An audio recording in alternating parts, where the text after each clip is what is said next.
Quelques instants avant de signer le certificat de mariage, il fila à l'aéroport pour raccompagner Sophie.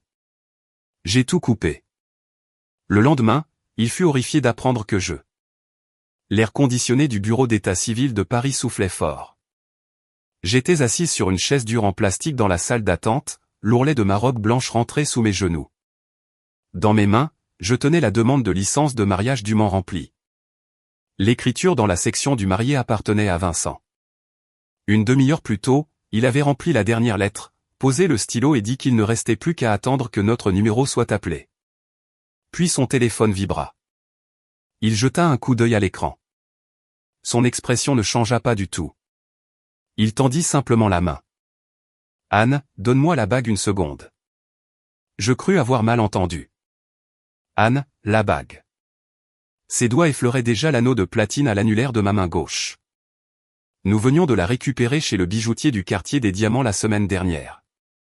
La date y était gravée à l'intérieur, aujourd'hui. La semaine dernière, alors qu'il retirait la bague de mon doigt, mes articulations n'opposèrent aucune résistance. C'était comme si j'étais devenu de glace. Sophie a des problèmes. Son ex-mari est venu avec des amis et essaie de défoncer sa porte. Je dois y aller et l'aider à arranger ça. Il laissa tomber la bague dans la poche de sa veste de costume.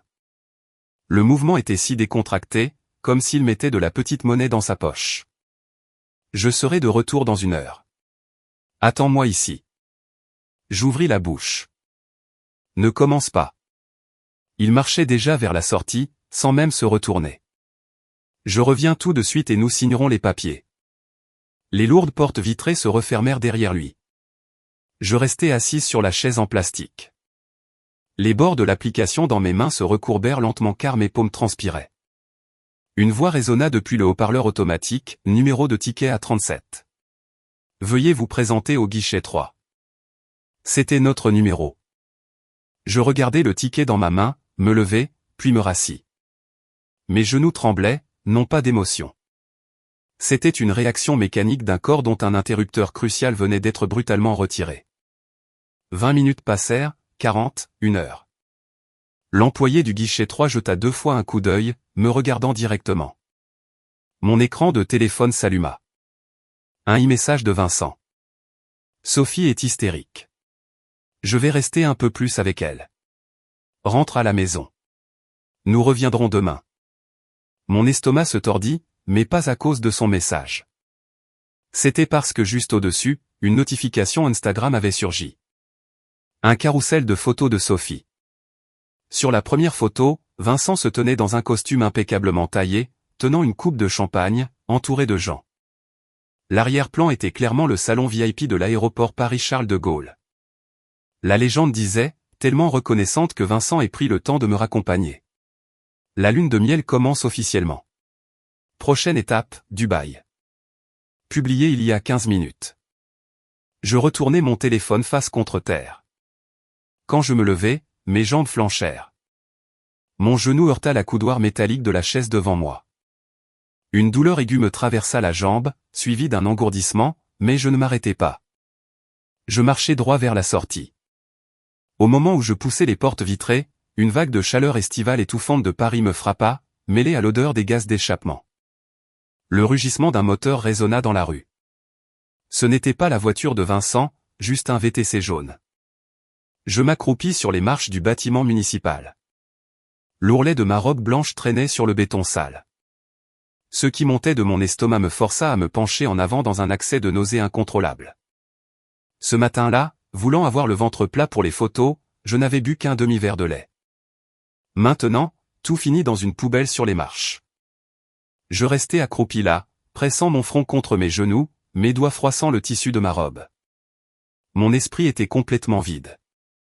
Non pas le genre de vide qui apporte la paix, mais le bruit blanc d'un processeur informatique incapable de gérer une erreur critique. Je ne sais pas combien de temps s'est écoulé. Il faisait nuit. L'alarme de mon téléphone me ramena à la réalité. Une alarme pour 20 heures. Je la réglais tous les jours pour ne pas oublier de prendre mes médicaments contre l'hypertension. 3 mois plus tôt, un examen médical d'entreprise avait révélé que je souffrais d'hypertension sévère. Le résultat de 6 mois de travail jusqu'à 2 heures du matin sur les modèles de risque pour le groupe Vecteur. Quand je me levais en fin des marches, mes jambes étaient complètement engourdies. J'appelais un VTC et rentrais chez moi, non pas au luxueux appartement de Vincent dans le Marais, qui était sa propriété à son nom. Je rentrais dans mon propre appartement, un petit appartement en location contrôlé dans le 19e arrondissement de Paris. Je l'avais loué pendant ma première année chez Vecteur. La propriétaire était une vieille femme grecque qui n'avait pas augmenté le loyer depuis des années. Pendant ces 10 ans, je n'avais jamais abandonné cet appartement. Quand Vincent l'avait découvert, il s'était moqué de ma frugalité. « Tu vis avec moi. Pourquoi jettes-tu de l'argent par les fenêtres ?» Je n'ai jamais expliqué pourquoi. J'ouvris la porte, poussai la fenêtre pour laisser entrer la brise nocturne, m'assis à mon petit bureau et ouvris mon ordinateur portable. Il y avait 3 dossiers sur le bureau. Premièrement, groupe Vecteur, modèle de risque, projet d'infrastructure de la façade atlantique. Deuxièmement, groupe Vecteur, fusion et acquisition, transport maritime du golfe de Gascogne. Troisièmement, demande de transfert d'Anne, siège de Londres. Le 3e dossier avait été créé il y a 1 mois. 1 mois auparavant, lors d'une réunion de département, Vincent avait déclaré pour la 4e fois que les rapports actuariels d'Anne pouvaient servir de ligne directrice, mais que l'autorité décisionnelle finale restait au département de la stratégie, dirigé par Sophie. Cette nuit-là, j'avais soumis une demande de transfert au siège européen de Londres. Il ne savait pas que la demande avait été approuvée 2 jours plus tôt. J'ouvris le premier dossier et lançai le processus de sauvegarde. L'intégralité du modèle de risque pour le projet de la façade atlantique, 47 sous-modules, plus de 300 pages de feuilles de calcul, plus de 20 000 lignes de calcul de coefficients de probabilité. Ces données étaient la pierre angulaire du groupe Vecteur pour les 3 prochaines années. Chaque ligne de chiffres représentait mes nuits blanches, mes cheveux qui s'éclaircissaient, ma tension artérielle qui montait en flèche et ne pouvait être gérée qu'avec des pilules. Copier, crypter et télécharger les données sur le serveur de Londres n'était pas du vol. Tout cela était légitimement le produit de mon travail en tant que directrice des risques. Lors d'un transfert, le travail propriétaire d'un employé d'entreprise le suit. C'était la politique standard de l'entreprise. Je n'aurais jamais pensé que j'utiliserais réellement cette règle. Lorsque le transfert fut terminé, il était 3 heures du matin. Dehors, il commença à pleuvoir. J'éteignis l'ordinateur portable et allai prendre une douche. Sous le pommeau de douche, alors que l'eau chaude frappait mon dos, je remarquai que mes mains tremblaient encore. Non pas de colère, non pas de haine, mais parce que 10 ans d'élan s'étaient soudainement brisés, et mon corps ne savait plus comment fonctionner. Vincent et moi étions ensemble depuis 10 ans, depuis l'université. À l'époque, j'étais la meilleure étudiante en sciences actuarielles à HEC Paris, et il était l'héritier d'une riche famille étudiant la finance. Il m'a courtisé pendant un semestre entier. Chaque jour, il m'attendait devant ma salle de conférence, tenant une tasse de mon chocolat chaud préféré. Rougissant, il me demandait, « Anne, peux-tu m'aider avec les statistiques ?» J'avais volontairement raté mon propre partiel de statistiques juste pour avoir une excuse pour étudier avec lui. Il était en fait dans les 10 premiers de notre promotion. Je le savais, mais je fis semblant de ne pas le savoir. Puis vint la remise des diplômes. Une prestigieuse université londonienne m'avait offert une bourse complète pour mon master. C'était le meilleur programme actuariel du monde. Je n'y suis pas allé. Vincent avait dit, et moi ? Je ne peux pas gérer une relation à distance. Il l'avait dit avec un sourire, d'un ton si léger, comme si nous discutions de ce que nous allions manger pour le dîner, et je l'avais cru. Plus tard, un cabinet de conseil en management de premier ordre à Paris m'avait offert un contrat de 200 000 € par an. Il me voulait spécifiquement. Encore une fois, je ne l'ai pas accepté. Vincent avait dit, viens travailler dans mon entreprise. Le poste de directeur des risques t'attend. Nous travaillerons ensemble tous les jours. Ce sera génial. Il avait dit le directeur, mais sur le papier, il m'avait fait entrer comme analyste senior. Il avait dit, tu dois commencer par le bas. Sinon, tout le monde dira que je t'ai fait venir par népotisme. J'ai compris et je suis resté en bas pendant 7 ans. Au cours de ces 7 années, j'ai postulé 5 fois pour une promotion et chaque fois Vincent a dit, ce n'est pas le bon moment. Attends un peu. Pourquoi cette précipitation ? La nuit où ma 5e candidature fut rejetée, je lui demandai pourquoi. Il me serra contre lui, posant son menton sur le haut de ma tête. Tu vas être la femme de Vincent Sterling. Quelle position pourrais-tu désirer que tu n'obtiendras pas plus tard? Pour l'instant, je te protège juste. Je ne veux pas que tu te surmènes. Je le croyais alors. Je le croyais vraiment, jusqu'à il y a 1 an, quand Sophie est revenue à Paris. Sophie, la voisine d'à côté avec qui Vincent avait grandi, une prodige de la planification stratégique qui avait passé une décennie à Rome, la fille unique du PDG du groupe Apex. Dès son premier jour de retour, Vincent m'avait laissé à la maison avec 39 degrés de fièvre pour aller la chercher à l'aéroport. Dès son 2e mois de retour, elle fut parachutée au groupe Vecteur en tant que vice-présidente de la stratégie, au même rang que moi. Dès son 6e mois, Vincent annonça lors du briefing du matin que tous les résultats du département des risques devaient faire l'objet d'un examen secondaire par le département de la stratégie avant d'atteindre le conseil d'administration. Cela signifiait que tout mon travail était subordonné à Sophie.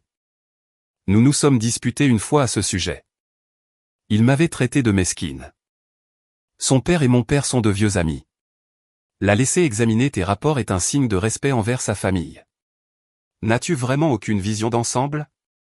Puis il s'était détourné, avait souri à son téléphone et avait dit, « Sophie, ne t'inquiète pas. Je lui ai parlé. Vous allez très bien travailler ensemble. » Il l'appelait Sophie depuis 30 ans. À partir de ce jour, j'ai cessé d'en parler. Non pas parce que j'avais accepté, mais parce que j'avais réalisé que discuter était inutile. Il avait toujours une logique impeccable pour prouver qu'il avait raison. Et dans sa logique, j'étais toujours une femme mesquine et stupide qui manquait de vision. Eh bien, je me retirais officiellement du jeu. Le mois dernier, devant tout le département, Sophie avait soulevé 9 objections à mon rapport sur le projet de la façade atlantique. 7 d'entre elles provenaient simplement du fait qu'elle ne comprenait pas les formules actuarielles et les jugeait donc discutables.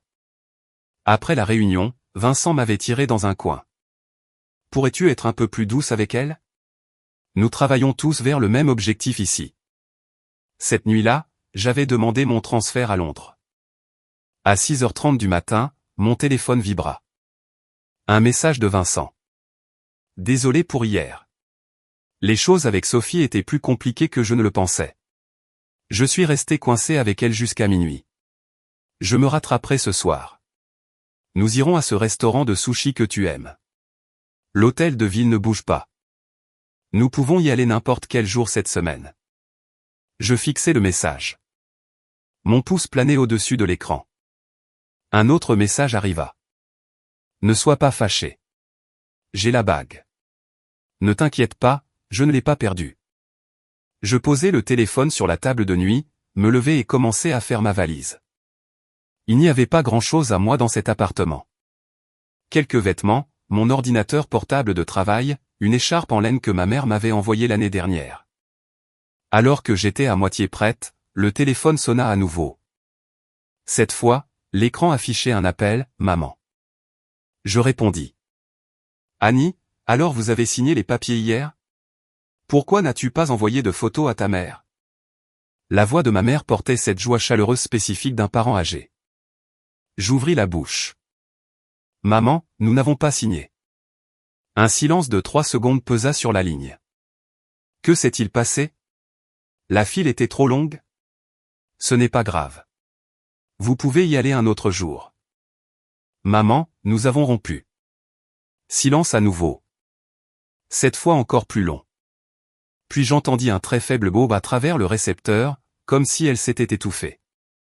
Annie, es-tu sûre de ça? Sa voix devint soudainement très stable. Étrangement stable. Je suis sûr. Je prends l'avion pour l'Europe aujourd'hui pour le travail. D'accord, dit maman. Prends soin de ta santé, chérie. Ce n'est qu'après avoir raccroché que je sentis une piqûre dans mon nez, mais cela ne dura qu'une seconde. Je frottai le bout de mon nez avec le dos de ma main et retournai fermer ma valise. À 9h, j'étais au bureau. Tour du groupe Vecteur à la Défense, 14e étage, département des risques. Le presse-papier en cristal que Vincent m'avait offert à Noël dernier était toujours sur mon bureau. À côté se trouvait une pile de rapports trimestriels inachevés. Je ne touchais pas le presse-papier. J'ai juste rangé mes affaires personnelles dans mon sac fourre-tout, mon stylo plume, 2 carnets, une photo de ma mère. La réceptionniste, me voyant avec mon sac, hésita avant d'appeler « Anne. Vincent vient d'appeler pour te chercher. Il a demandé pourquoi tu n'avais pas badgé dans son bureau. Dites-lui que je remets mes projets aujourd'hui et que je pars. Les papiers de transfert sont déjà signés. » La réceptionniste cligna des yeux, stupéfaite. Transfert ? Je n'expliquais pas. Je me retournai et entrai dans le département des ressources humaines. Je remis ma liste de contrôle de départ imprimée. Alexandre, le directeur des ressources humaines, feuilleta les documents. Quand il leva les yeux vers moi, son expression était compliquée. « Anne, êtes-vous sûre ? L'équipe de gestion des risques de Londres a connu un énorme roulement l'année dernière. L'environnement y est instable. » Je suis sûr. Très bien. La base de données du projet de la façade atlantique a déjà été migrée vers votre profil d'employé personnel, conformément au protocole. Le travail propriétaire d'un employé transféré le suit. Vous connaissez cette règle mieux que moi. Les lèvres d'Alexandre tressaillirent, mais il ne dit rien d'autre. Il signa les papiers. Bonne chance. J'ai hoché la tête, pris mes copies et suis sorti. En chemin vers l'ascenseur, mon téléphone vibra sans cesse. Vincent appela 7 fois de suite. Je ne répondis pas. Au moment où j'entrais dans l'ascenseur, j'avais ajouté son numéro à ma liste de blocage. À 14 heures, une longue file s'étirait au contrôle de sécurité du terminal 2 de l'aéroport Paris-Charles de Gaulle. J'étais au tout dernier rang avec ma valise, serrant ma carte d'embarquement. Et puis je vis Vincent. Non, il n'était pas venu me chercher. Il ne savait même pas que j'étais là. Je le vis de loin, près de l'entrée d'un Starbucks dans le hall des départs internationaux. Il se tenait à côté de Sophie. Sophie portait une robe d'été blanche. Elle tenait un bouquet de fleurs. Vincent, le regard baissé, souriait en l'aidant à ajuster une étiquette de bagage sur son sac. Leurs doigts s'entrelacèrent si naturellement, sans prétention, par pure habitude. À côté d'eux se trouvaient 2 valises, l'une rose, l'autre bleu marine. Mes yeux tombèrent sur sa main gauche. Ce matin-là, dans son message, il avait dit « J'ai la bague maintenant ». Cette bague était à l'annulaire de sa main gauche. Il l'avait mise. Je détournai le regard vers les portes d'embarquement. L'agent de sécurité scanna ma carte. Porte 24, madame, tout droit et à gauche. Je fis rouler ma valise. Derrière moi, le rire clair de Sophie résonna. C'était loin, à travers le hall animé, mais je l'entendis quand même. Je ne regardais pas en arrière. Alors que je passais devant les boutiques hors taxes, mon reflet se refléta dans la vitrine. Ma blouse blanche était froissée.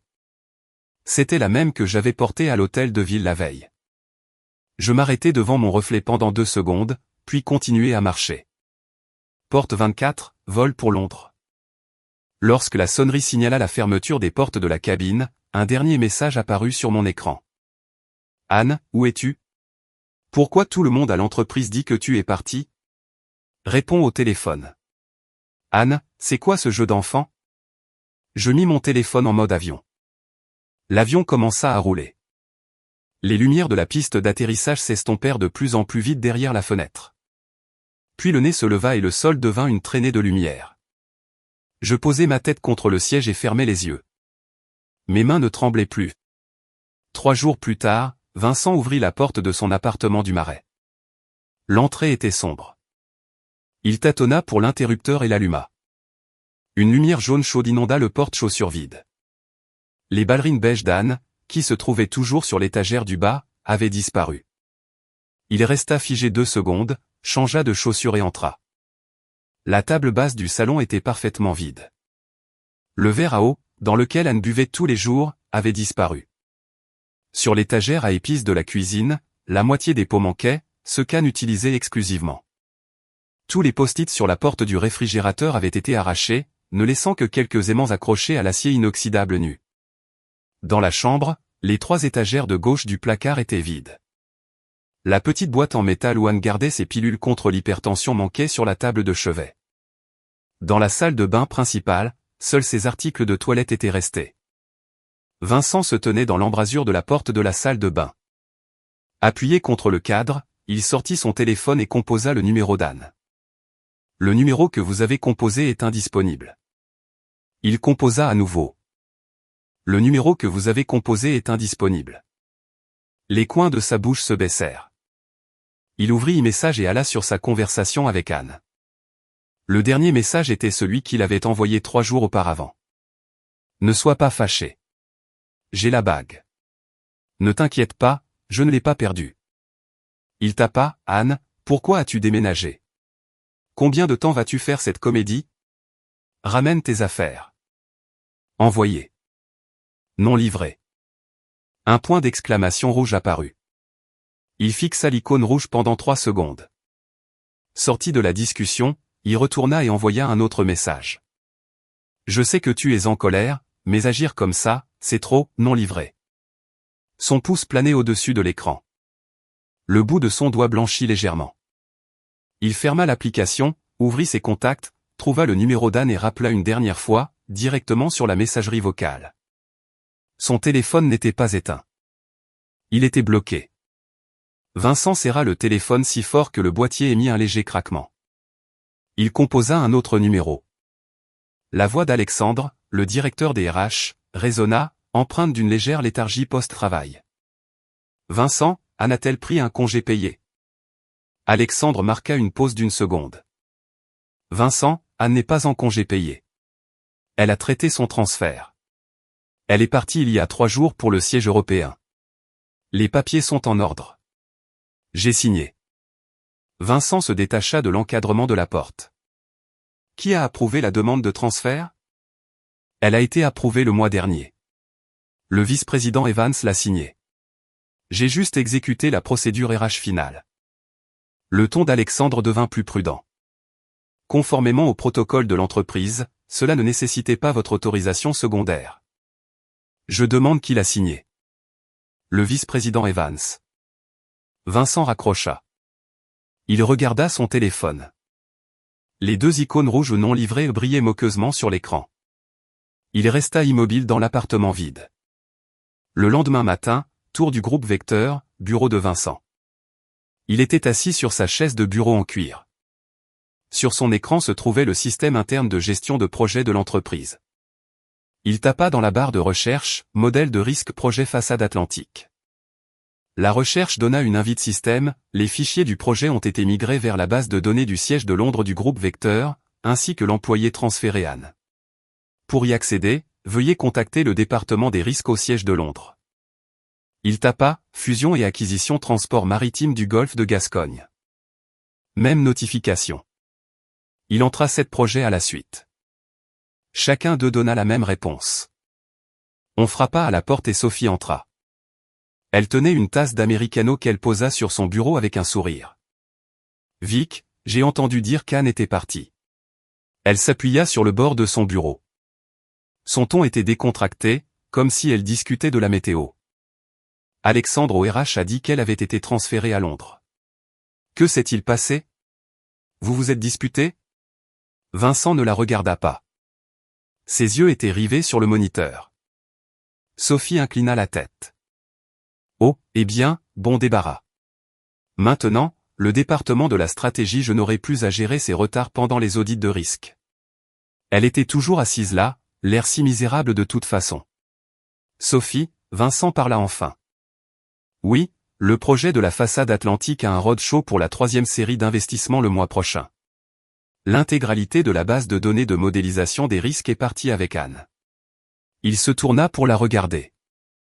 Votre département de la stratégie peut-il en assembler sa propre version? Le sourire de Sophie se figea une fraction de seconde. Notre département s'occupe de la planification directionnelle. La modélisation actuarielle n'est pas notre objectif. Alors, trouvez une solution. Sophie cligna des yeux et retrouva rapidement son sourire. Eh bien, dites simplement à Anne d'envoyer les données. Qu'est-ce que c'est que cette histoire? Je ne peux pas la joindre. Sophie haussa un sourcil. Et ces e-messages ne passent pas. La voix de Vincent était neutre, mais l'annulaire de sa main droite frottait inconsciemment la surface de son bureau, comme si quelque chose aurait dû être là. Les coins des lèvres de Sophie tressaillirent un microseconde avant que son visage ne se dissolve en une expression de profonde inquiétude. Oh non, que devrions-nous faire? Anne vous a vraiment bloqué? Vincent ne répondit pas. Sophie se pencha, baissant la voix. Vic, je vais dire quelque chose de dur. Je pense qu'Anne en veut énormément à cause de cette fois où tu m'as simplement aidé à gérer mon ex-mari. Avait-elle vraiment besoin d'aller aussi loin? Assez. Vincent se leva. Je vais m'en occuper moi-même. Il prit son téléphone et appela le bureau de Londres. Bonjour, groupe Vecteur Londres. Comment puis-je diriger votre appel? Département des risques. Anne, s'il vous plaît. Un instant.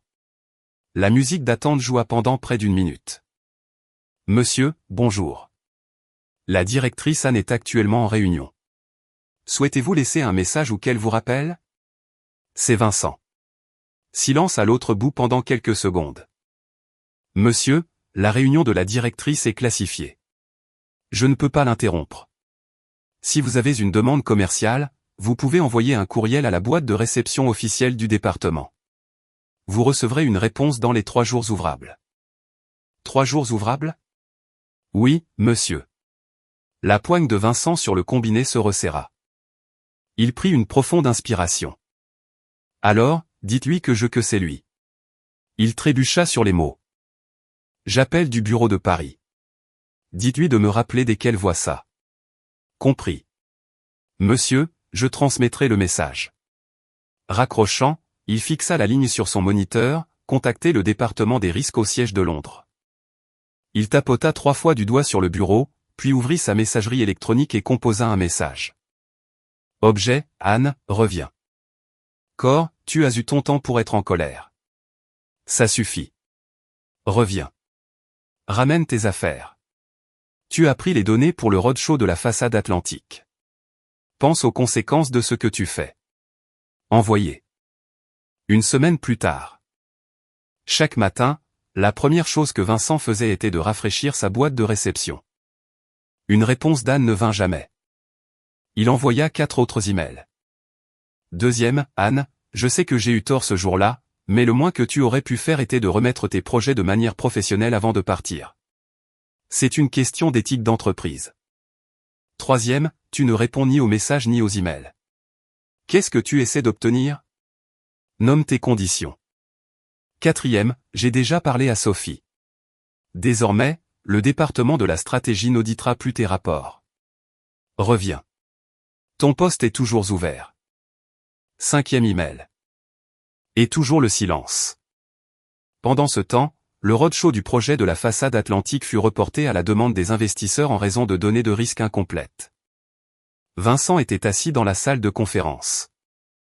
Devant lui se trouvait un résumé des risques bâclés fournis par le département de Sophie. Il lut 3 pages. Ses sourcils se froncèrent. Le chef de projet, assis à côté de lui, parla prudemment. Vincent, les investisseurs disent que sans la signature d'un spécialiste actuariel au niveau de directeur, ils ne se sentiront pas à l'aise de signer la feuille de conditions. Je sais. Nous avons également reçu une réponse de Londres. Le manager fit glisser une capture d'écran imprimée d'un email sur la table. Vincent la ramassa. Expéditeur, assistant administratif, département des risques, siège de Londres. Texte, cher Vincent, les bases de données de projet que vous avez demandées sont la propriété intellectuelle personnelle de la directrice Anne. Conformément à l'article 14 des directives sur la propriété intellectuelle des employés transférés, les droits sur les livrables sont transférés avec l'employé. Si une collaboration est nécessaire, veuillez soumettre une demande officielle de coopération interrégionale. Le temps de traitement estimé est de 45 jours ouvrables. De plus, la directrice Anne a instruit notre département que toute communication non professionnelle de Vincent de la branche de Paris ne sera pas transmise. Sincèrement, Vincent posa le papier à plat sur la table. Ses 5 doigts le pressèrent. Ses phalanges blanchirent. Le manager se tenait à proximité, n'osant pas faire de bruit. Après une longue pause, Vincent força sa voix à sortir de sa gorge. 45 jours ouvrables? Oui. Quel genre de contrat de transfert a-t-elle signé? Le manager feuilleta son dossier. Un contrat de 10 ans. Vincent se pencha en arrière sur sa chaise. Il fixa les lumières fluorescentes du plafond de la salle de conférence. Sans cligner des yeux. La dernière ligne de l'email lui piqua les yeux comme une aiguille. Toute communication non professionnelle ne sera pas transmise. Non professionnelle. Elle l'avait catégorisé comme un contact non professionnel. Sa pomme d'Adam se souleva. L'après-midi, elle s'assit simplement sur la chaise en face de lui, croisa les jambes et tint son téléphone. « Que regardes-tu, Vic ?» Elle leva les yeux. Son visage affichait une sympathie prudente. « Tu attends toujours une réponse d'Anne ?» Vincent examinait les procédures de soumission d'une demande de collaboration interrégionale sur son moniteur. Il ne leva pas les yeux. « J'ai vu quelque chose aujourd'hui. » Sophie hésita. « Ne te fâche pas. » Vincent arrêta de faire défiler. Sophie tendit son téléphone. Sur l'écran, une capture d'écran Instagram publiée non pas par Anne, mais par un employé du bureau de Londres. C'était une photo de groupe, un dîner d'équipe pour le département des risques. Plus d'une douzaine de personnes assises autour d'une longue table. Anne était assise au centre, portant un gilet bleu marine. Ses cheveux étaient plus courts qu'avant. Elle levait un verre en regardant l'appareil photo. Elle souriait si facilement. De minuscules rides s'étaient formées au coin de ses yeux. La légende, célébration d'un mois depuis que notre directrice a pris les rênes. Le département des risques a enfin un vrai leader. Sophie observa le visage de Vincent et ajouta doucement, on dirait qu'elle se débrouille plutôt bien là-bas. Vincent fixa la photo. Ses yeux tombèrent sur la main gauche d'Anne, celle qui tenait le verre. Il n'y avait rien à son annulaire. Ses pupilles se contractèrent, puis il remarqua un autre détail. Assis à la gauche d'Anne se trouvait un homme à lunettes. Il était légèrement tourné vers l'appareil photo, se penchant près d'Anne, lui murmurant quelque chose. « Qui est-ce » Sa voix était à peine un murmure. Sophie jeta un coup d'œil à l'écran. « Oh, j'ai déjà demandé autour de moi. Apparemment, c'est le nouveau senior actuaire de leur département. Il s'appelle Michel. » Quoi ? Il est aussi transféré de la branche américaine ? Vincent repoussa le téléphone sur le bureau. « Vic, tu vas bien ?» Il fixa son moniteur d'un air vide. « Sors. » Sophie se leva. Arrivée à la porte, elle s'arrêta, se retourna et dit, « Vic, ne te laisse pas abattre. Tu sais comment en étais-tu. Donne-lui quelques mois. Elle se calmera. Et je dis, sors. » Sophie pinça les lèvres et referma doucement la porte derrière elle. Le silence s'abattit sur le bureau. Vincent était assis dans sa chaise pivotante noire. Sa main droite atteignit inconsciemment l'annulaire de sa main gauche. Il était vide. 3 jours plus tôt, il avait sorti l'alliance de sa veste de costume, avec l'intention de la mettre en rentrant chez lui, seulement pour réaliser qu'il avait oublié dans quelle poche elle se trouvait. Il l'avait finalement trouvée coincée dans les interstices de son siège de voiture, couverte de poussière. Il l'avait essuyée et l'avait jetée dans le tiroir de son bureau.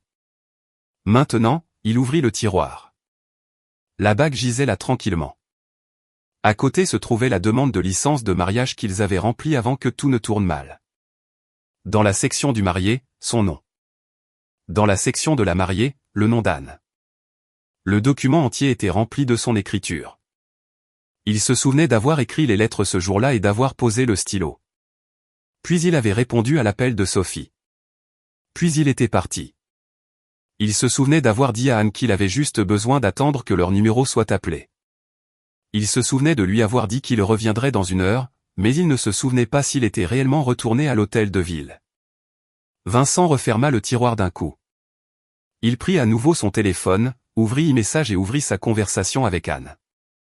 Les points d'exclamation rouges étaient toujours là. Il tapa, j'ai eu tort. S'il te plaît, reviens. Son pouce planait au-dessus du bouton d'envoi, et c'est à ce moment-là qu'il remarqua le petit texte tout en haut de l'écran. Ses coordonnées avaient disparu. Il n'était plus seulement bloqué. Elle avait complètement supprimé son compte iCloud lié à ce numéro ou changé de numéro entièrement. Il était effacé. Le pouce de Vincent s'abaissa lentement. Il posa le téléphone face contre terre, se pencha en arrière sur sa chaise, inclina la tête vers le plafond et ferma les yeux. Le seul son dans le bureau était le léger ronronnement de la climatisation centrale. Ses bras pendaient mollement sur les accoudoirs. Ses index se courbaient légèrement comme s'ils essayaient de saisir quelque chose, mais il ne restait rien à tenir. 3 ans plus tard, tour du groupe Vecteur, 32e étage, réunion trimestrielle du conseil d'administration. Sophie se tenait devant l'écran du projecteur. Un pointeur laser traçait un graphique de revenus projeté montrant des lignes rouges et vertes abruptes. Sa voix était assurée. Le retour sur investissement attendu pour la phase 2 du projet de la façade atlantique dépasse 28%. Le département de la stratégie a réalisé une étude de faisabilité complète. Je propose que nous allouions 150 millions d'euros supplémentaires ce trimestre. Vincent était assis en tête de la longue table, ses doigts tapotant légèrement 2 fois la coudoir en cuir. Et l'évaluation des risques, demanda l'administrateur Dubois, assis à sa droite. Le sourire de Sophie ne faiblit pas, mais le pointeur laser se figea une fraction de seconde. Le département des risques est encore en train de finaliser la documentation. Dubois feuilleta le dossier devant lui, le front plissé. Sophie, le projet est en cours depuis 2 ans, et je n'ai pas encore vu un seul rapport actuariel entièrement réalisé. La brève présentation des risques que vous avez fournie la dernière fois, les coefficients variables, Monsieur Dubois, Sophie l'interrompit en douceur. Je comprends vos préoccupations, mais ces détails techniques ne sont pas le niveau de granularité que nous devrions discuter lors d'une réunion du conseil. Alors, à quel niveau devrions-nous en discuter? Dubois claqua le dossier sur la table. Le mois dernier, la couverture pour l'accord de transport maritime du golfe de Gascogne a échoué. Nous avons subi une perte de 4 millions d'euros. Si nous avions eu un modèle de risque complet, alors cet argent aurait, ça suffit. Vincent intervint. Le silence tomba dans la pièce. Vincent regarda Sophie, puis déplaça son regard vers Dubois. Sa voix était égale. Nous mettrons de côté l'investissement supplémentaire de 150 millions d'euros pour la phase 2. Nous le présenterons à nouveau au conseil une fois l'évaluation des risques terminée. Les doigts de Sophie se crispèrent autour du pointeur laser. Un éclair de dureté traversa son sourire. Après la réunion, Vincent retourna à son bureau. La première chose qu'il fit fut de s'asseoir et d'ouvrir son ordinateur. Il chercha sur le portail intranet du siège de Londres, statut de la demande de collaboration interrégionale. Le statut était exactement le même qu'il y a 3 ans, en cours d'examen. Il ouvrit le profil d'employé d'Anne dans le système. La photo était la même qu'il y a 3 ans. Cheveux courts, blazer noir, expression neutre. Sous la section titre, il était maintenant écrit « Directrice principale mondiale de la gestion des risques, siège de Londres ». Il y a 3 ans, elle était une simple directrice. Maintenant, elle était une directrice senior. Il ferma l'onglet. Ce soir-là, à l'appartement de Vincent. Son téléphone s'alluma. Un message de Sophie. Vic, Dubois m'a délibérément fait passer pour une idiote à la réunion aujourd'hui. Pourquoi ne m'as-tu pas défendu? Vincent ne répondit pas. Un autre message. La perte de 4 millions d'euros sur le projet de transport maritime du Golfe n'était pas de ma faute. La banque partenaire a soudainement changé la fenêtre de couverture. Arrête d'écouter les bêtises de Dubois. Vincent tapa, ayez les calculs de risque complets pour la phase 2 prêt d'ici la semaine prochaine. Vic, notre département fait de la stratégie. Les modèles actuariels ne sont pas mon travail. Faites-le faire par le département des risques. Le pouce de Vincent se figea. Le département des risques actuels était une équipe montée à la hâte après le départ d'Anne il y a 3 ans. Il était dirigé par un manager de niveau intermédiaire débauché d'une maison de courtage. Le gars était bon en algorithme boursier, mais construire un modèle de risque actuariel pour des projets d'infrastructures multinationaux était une bête entièrement différente. Il ne répondit pas. Il quitta la conversation et ouvrit un autre dossier sur son téléphone. Le dossier était intitulé « Journal des communications d'Anne à Londres ». À l'intérieur se trouvait un seul document. Un résumé de chaque méthode qu'il avait essayé d'utiliser pour la contacter au cours des 3 dernières années. E-message, numéro déconnecté. Courriel d'entreprise, réponse d'un assistant administratif dans les 3 jours. Le contenu était toujours le même, veuillez suivre la procédure officielle. Ligne fixe du bureau de Londres, la directrice Anne est en réunion. Impossible de connecter. Il ferma le dossier. Son téléphone s'alluma à nouveau. Pas Sophie cette fois. C'était une alerte automatique du système de risque de l'entreprise. Objet, avertissement. La cote de crédit de l'entrepreneur principal pour la phase 2 du projet de la façade atlantique a été déclassée à BB. Activation immédiate du protocole de contingence recommandé. Vincent fixa les lettres. BB. Si Anne était là, elle aurait prédit ce résultat 3 mois avant que la note de l'entrepreneur ne soit réellement déclassée. Ces modèles actuariels avaient des indicateurs avancés intégrés. Il avait l'habitude de penser qu'elle était trop conservatrice, rejetant fréquemment ses rapports d'avertissement. Maintenant, il n'avait ni ses modèles ni ses calculs. Personne dans toute l'entreprise ne pouvait calculer avec précision la véritable exposition au risque de ce projet en 3 jours. Il prit son téléphone et appela un numéro. Alexandre, Vincent, il est tard. Renseignez-vous sur le statut actuel de la demande de collaboration avec le bureau de Londres. Alexandre marqua une longue pause. Vincent, cette demande a été rejetée. Il y a 3 ans. Qu'est-ce que le bureau de Londres a dit? Que les conditions du projet ne répondaient pas à leurs critères de collaboration. Pourquoi personne ne m'a dit ça il y a 3 ans? Je vous l'ai signalé. À l'époque, vous avez dit que ce n'était pas urgent, qu'elle reviendrait d'elle-même quand elle se serait calmée. Vincent raccrocha le téléphone. Une semaine plus tard, Vincent était assis dans la cabine de première classe d'un vol pour Londres. À côté de lui se trouvait son conseiller juridique en chef et 2 chefs de projet. Sophie était là aussi, assise dans la cabine adjacente, se maquillant avec la caméra de son smartphone. Vic, elle se tourna vers lui, baissant la voix. Quand nous atterrirons, comment vas-tu aborder la conversation avec Anne? Cela fait 3 ans que vous ne vous êtes pas parlé. Nous ne sommes pas là pour discuter, dit Vincent, les yeux rivés sur le dossier gris sur ses genoux. C'est une réunion officielle pour la gestion conjointe des risques. Le siège l'a déjà approuvé. Sophie haussa un sourcil. Ne t'es-tu pas demandé si elle pourrait refuser? C'est une directrice senior maintenant. Elle a son propre portefeuille interne. Sophie rit sèchement et dit, plus de Londres. La salle de conférence au 17e étage du siège londonien du groupe Vecteur. Des fenêtres du sol au plafond offraient une vue imprenable sur la Tamise. Lorsque Vincent entra, 3 personnes étaient déjà assises de l'autre côté de la longue table. 2 employés locaux qu'il ne reconnaissait pas, et Anne. Elle était assise au centre. Ses cheveux étaient plus longs qu'il y a 3 ans, ramenés à la nuque. Elle portait un blazer gris foncé sur une blouse blanche impeccable. Un ordinateur portable ouvert et une pile de dossiers étaient devant elle. Elle regardait son écran, sans lever les yeux. Vincent s'assit en face d'elle. Son regard se posa sur elle, s'attardant 2 secondes. Sophie prit immédiatement le siège à sa droite, ses yeux balayant Anne. Avec un sourire narquois, elle fut la première à parler. Anne, ça fait longtemps. Anne leva les yeux de son moniteur et regarda Sophie. Oui, un mot. Puis son regard se déplaça vers l'avocat assis à la gauche de Vincent. Les documents de la réunion vous ont été envoyés par email. Tout le monde les a-t-il examinés? L'avocat hocha la tête. Oui. Alors commençons. Anne tapota une touche sur son ordinateur portable. L'écran du projecteur s'alluma. Un rapport d'évaluation des risques denses et très textuel apparut.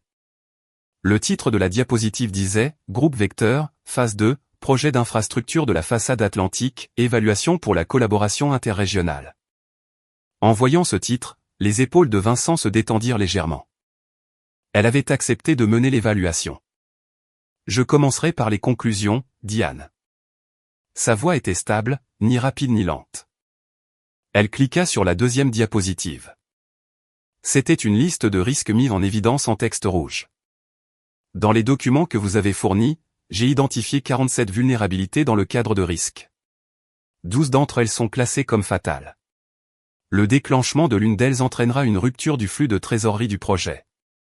La température de la pièce sembla chuter brusquement. L'avocat de Vincent ouvrit ses documents frénétiquement, recoupant les données. Le sourire de Sophie disparut. Elle se pencha en avant, se préparant à parler. Je n'ai pas terminé. Anne ne la regarda même pas. La diapositive passa à la 3e page. 2 colonnes de données tabulaires apparurent en haut. En tête de gauche, paramètres de référence phase 2, Paris. En tête de droite, base de données Londres 2023. Modèle de risque région façade atlantique, paramètre de référence V3.0. Les données des deux colonnes étaient presque identiques. À gauche se trouvent les paramètres que vous avez soumis pour ce projet, dit Anne, son doigt pointant l'écran. À droite se trouve le modèle de risque que j'ai développé il y a 3 ans. Celui que vous avez extrait de la base de données de mon bureau à l'époque. Elle fit une pause. Le taux de chevauchement est, personne dans la pièce ne fit de bruit. Les bouts des doigts de Vincent reposant sur la table blanchirent. Anne leva les yeux, croisant le regard de Vincent pour la première fois. Vincent, le projet que vous menez actuellement repose sur un modèle que j'ai développé il y a 3 ans, mais vous l'utilisez incorrectement. Il n'y avait aucune hésitation dans sa voix. Lors de son développement, ce modèle a été construit avec 16 nœuds d'ajustement dynamique. Il nécessite une calibration des paramètres par rapport aux données du monde réel chaque trimestre. Au cours des 3 dernières années, personne ne l'a calibré une seule fois. Elle passa à la diapositive suivante. Un graphique linéaire, une ligne rouge et une ligne bleue divergeaient fortement à partir de la 2e année. La ligne rouge est la courbe de risque du monde réel. La ligne bleue est la courbe projetée du modèle. Votre modèle est devenu obsolète après la 1re année. Les risques auxquels vous êtes confrontés actuellement sont 3 fois plus élevés que vos valeurs projetées. Vincent ne bougea pas. Les doigts de Sophie s'enfoncèrent dans le bord de la table. Anne ferma son ordinateur portable. Basée sur l'évaluation présentée, ma conclusion est la suivante. Elle fixa Vincent. Dans son état actuel, ce projet manque des conditions fondamentales pour un développement ultérieur. La demande de collaboration interrégionale est refusée. La pomme d'Adam de Vincent tressaillit. La réunion est ajournée, dit Anne, rassemblant déjà ses papiers. Le rapport complet vous sera envoyé par email dans les 3 jours ouvrables. Si nécessaire, vous pourrez refaire une demande après avoir mis en œuvre les corrections requises, telles que décrites dans l'annexe. Elle se leva, glissa les dossiers sous son bras et se dirigea vers la porte. Attendez. Vincent se leva d'un bond. Les pas d'Anne ralentirent, mais elle ne se retourna pas. Ces vulnérabilités que vous venez de mentionner. Si nous pouvons nous en occuper, de combien de temps avez-vous besoin pour les corriger? Anne tourna légèrement la tête, toujours face à la porte. Vincent, ce n'est pas mon projet. C'est le modèle que vous avez construit. Vous l'avez construit il y a 3 ans. Elle se tourna finalement pour lui faire face, son expression complètement vide. Il y a 3 ans, vous avez rejeté ma promotion basée sur ce modèle. Je crois que c'était la 4e fois. Raison donnée, ce n'est pas le bon moment. Les lèvres de Vincent tremblèrent. La 5e fois, la raison donnée était, quelle est l'urgence? Tu vas être la femme de Vincent Sterling. Quelle position pourrais-tu désirer que tu n'obtiendras pas plus tard? Elle récita les mots aussi uniformément que si elle lisait le procès-verbal d'une réunion. Par conséquent, la maintenance continue, la calibration et la modernisation de ce modèle ont cessé d'être ma responsabilité il y a 3 ans. Vincent, ce sont vos mots. Vincent resta là, son bras droit pendant à son côté, se crispant lentement en un point. Anne ne le regardait plus. Elle se tourna vers Michel, l'assistant administratif, qui se tenait près de la porte. Dites au client pour la prochaine réunion que je serai là dans 5 minutes. Puis elle ouvrit la porte et sortit. La porte se referma derrière elle. Seul le ronronnement de la climatisation resta dans la pièce. Vincent fixa la porte fermée, immobilisé. L'ongle de Sophie racla la table, produisant un son aigu et grinçant. Son visage était blanc comme un linge. L'avocat déglutit difficilement et murmura, « Vincent, peut-être devrions-nous partir aussi. » La voix de Vincent était à peine un souffle, mais tout le monde l'entendit. « Sortez. » L'avocat fit sortir les 2 managers et Sophie de la pièce, fuyant rapidement. Quand la porte se referma, Vincent était seul dans la salle de conférence vide. Le projecteur était toujours allumé, projetant la dernière diapositive d'Anne, le graphique avec les lignes rouges et bleues violemment divergentes. Il fixa le graphique, puis s'enfonça lentement dans sa chaise, posant les 2 mains sur la table et baissant la tête. Ses doigts tremblaient. 2 jours plus tard, dans un couloir du 17e étage du bureau de Londres, Vincent barra le chemin d'Anne. Elle venait de sortir d'une autre salle de réunion, un dossier à la main, marchant d'un pas régulier. Anne, elle ne s'arrêta pas. Vincent fit 2 grandes enjambées, la devança et se posta sur son chemin. 2 employés locaux marchant dans le couloir les regardèrent. 5 minutes, dit-il. Anne leva les yeux vers lui, puis déplaça légèrement son épaule pour le contourner. Vincent tendit la main et saisit son poignet. Anne baissa les yeux sur ses doigts. Lâchez. Vincent ne relâcha pas sa prise. Anne, je suis prêt à faire des concessions sur le projet de la façade atlantique. Ils sont en train d'élaborer un plan de correction à Paris en ce moment. Il répond à toutes vos exigences, mais vous devez, Vincent. La voix d'Anne était complètement neutre dans le couloir silencieux. En Europe, ce que vous faites en ce moment est classé comme du harcèlement physique. Les doigts de Vincent s'engourdirent. Il lâcha prise. Anne changea le dossier de main. Une marque rouge pâle persistait sur son poignet. Elle ne regarda pas la marque, et elle ne regarda pas Vincent. Elle continua simplement de marcher. Demain soir, Vincent l'appela. Il força un ton dur et autoritaire dans sa voix. La direction organise un banquet pour célébrer l'approbation du plan de correction de la façade atlantique. Soyez-y, Anne ne ralentit pas. Ce n'est pas une demande. Il éleva la voix. J'ai réglé ça avec le siège. Il y aura une annonce d'une nouvelle nomination de dirigeant lors du banquet. Anne ouvrit la porte de son bureau au bout du couloir et entra. La porte se referma. Vincent resta seul dans le couloir, la fixant. Les coins de sa bouche s'affaissèrent. Le soir suivant, la salle de banquet au rez-de-chaussée du bureau de Londres était élégamment décorée. Nappes blanches et couverts en argent ornaient les tables. Une petite scène avait été érigée dans le coin avec un écran électronique actuellement éteint. Les invités commencèrent à arriver, cadres supérieurs et intermédiaires du bureau européen, partenaires externes et l'équipe de Vincent de Paris. Sophie, vêtue d'une robe de soirée bordeaux, se tenait près de l'entrée. Accueillant les gens, elle balaya la pièce du regard. « Est-elle là ?» demanda-t-elle à un chef de projet. Le manager secoua la tête. « Je n'ai pas encore vu Anne. » Un sourire narquois effleura les coins des lèvres de Sophie. Vincent se tenait près de la scène, serrant un document plié, discutant tranquillement avec le directeur administratif du bureau. Toutes les quelques secondes, ses yeux se posaient sur les portes. À 19h, la plupart des invités étaient arrivés. Anne n'était pas là. À 19h15, Vincent regarda sa montre, le front plissé. Il sortit son téléphone, puis le remit. Il n'avait aucun moyen de la contacter. À 19h20, les portes du banquet s'ouvrirent. Anne entra. Elle portait exactement le même costume gris foncé que la veille. Elle ne s'était pas changée. À son bras, son vieux porte-document noir. Une mèche de cheveux rebelles lui collait à la joue, comme si elle était venue directement d'une réunion marathon. Au moment où Vincent la vit, ses épaules se détendirent. Il posa le document et marcha vers elle. « Vous êtes venu. » Son ton était remarquablement plus doux qu'il ne l'avait été dans le couloir.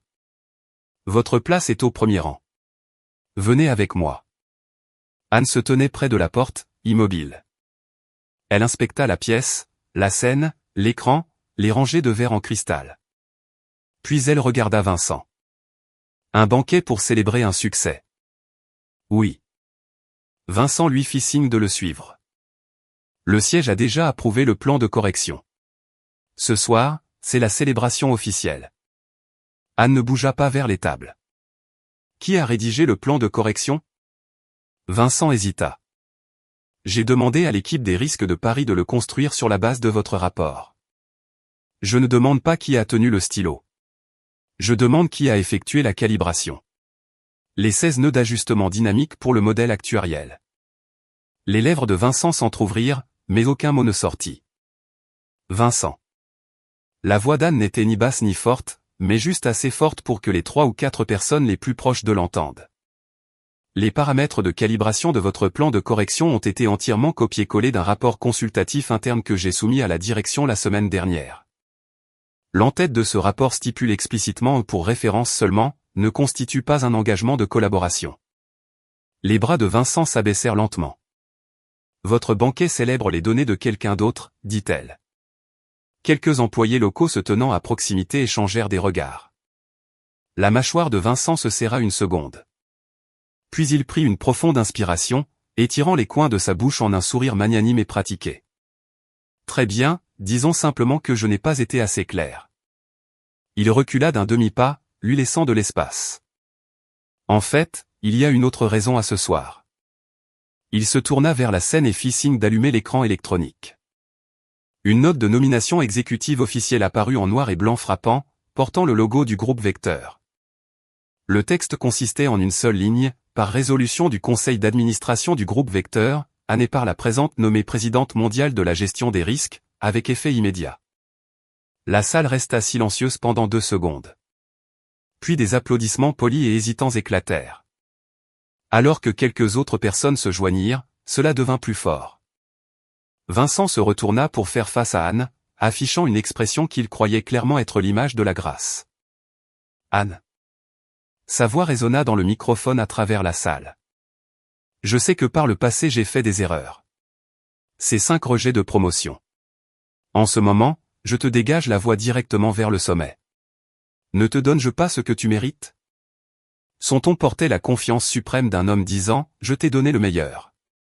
Tu devrais être satisfaite. Présidente mondiale des risques, relevant directement du conseil. Triple votre salaire actuel. Il prit le document physique sur la scène, marcha vers Anne et le lui offrit à 2 mains. Vous méritez ce poste. Toute la salle de banquet les regardait. Sophie se tenait près de l'arrière. Ses ongles s'enfonçaient dans ses paumes. Anne regarda le mémo dans les mains de Vincent. Puis elle ouvrit son porte-document et en sortit un morceau de papier plié précisément en 2. Elle le tendit à Vincent, le plaçant juste à côté de son mémo de nomination. Ceci est ma lettre de démission. Les applaudissements cessèrent instantanément. Les mains de Vincent se figèrent en l'air. Il baissa les yeux sur le papier. Un formulaire de démission standard. Tous les champs remplis. Signé, daté d'aujourd'hui. Sa pomme d'Adam tressaillit. Vous, je l'ai soumis la semaine dernière. Anne poussa le papier légèrement plus près. Le bord toucha les doigts de Vincent. Aujourd'hui est mon dernier jour. Les RH ont déjà tout signé. Les doigts de Vincent, toujours agrippés au mémo de promotion, devinrent blancs comme des os. Anne, avez-vous une idée du nombre de personnes qui veulent ce poste? Oui.